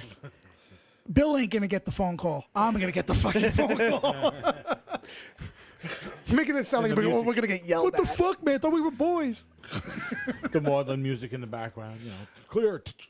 All right, so then Wesley, thanks for the email. He wraps it up with, I know you sent me Back to the Future, but I'm from the future. From Back to the Future 2. Mm-hmm. Is that Marty's line? Yes. It's the last line of the you movie. Want to give me your best Marty on that one? I know you sent me back. I just sent you back to the future.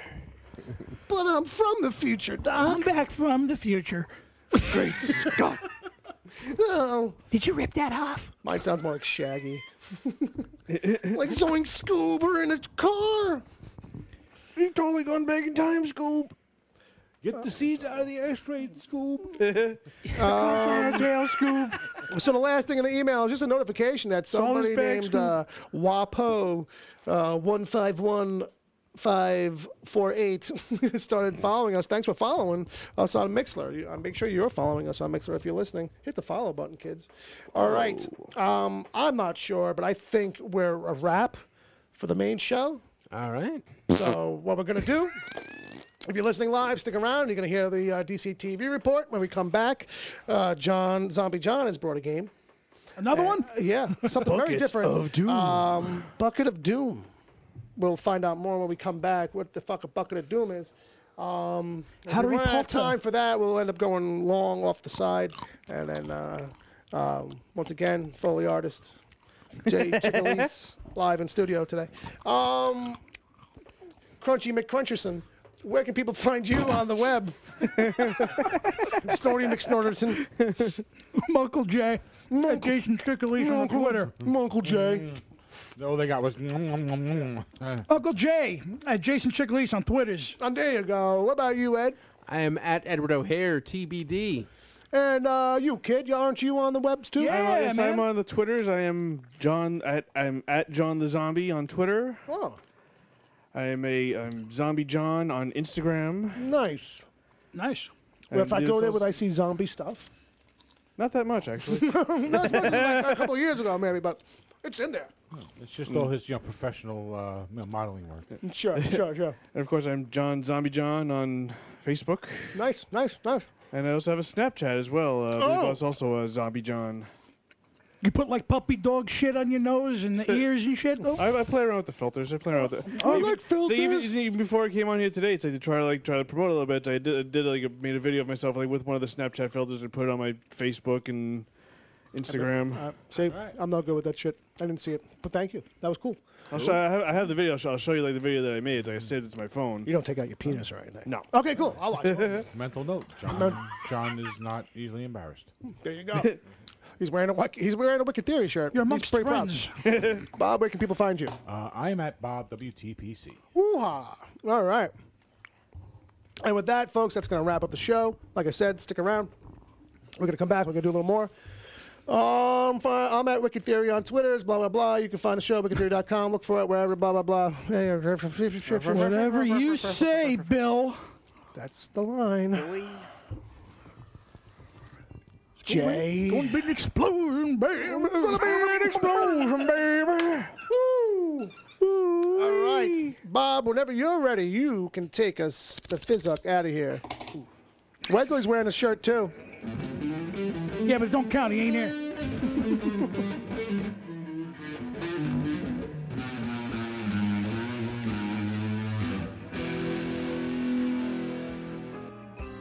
The Wicked Theory podcast is heard live every Saturday at 7 p.m. Eastern until whenever. Just go to mixler.com/wicked-theory. Mixler is MIXLR. Sign up to join the chat. Then click the follow button to get reminders whenever the show goes live. You can find the show on iTunes, Stitcher, Google Play Music, wherever good podcasts are given away for free, and at wickedtheory.com. You can support the show at patreon.com/wickedtheory. There you can get the after show if you miss it live. God forbid. Plus other exclusive episodes. As always, send your emails to podcast@wickedtheory.com.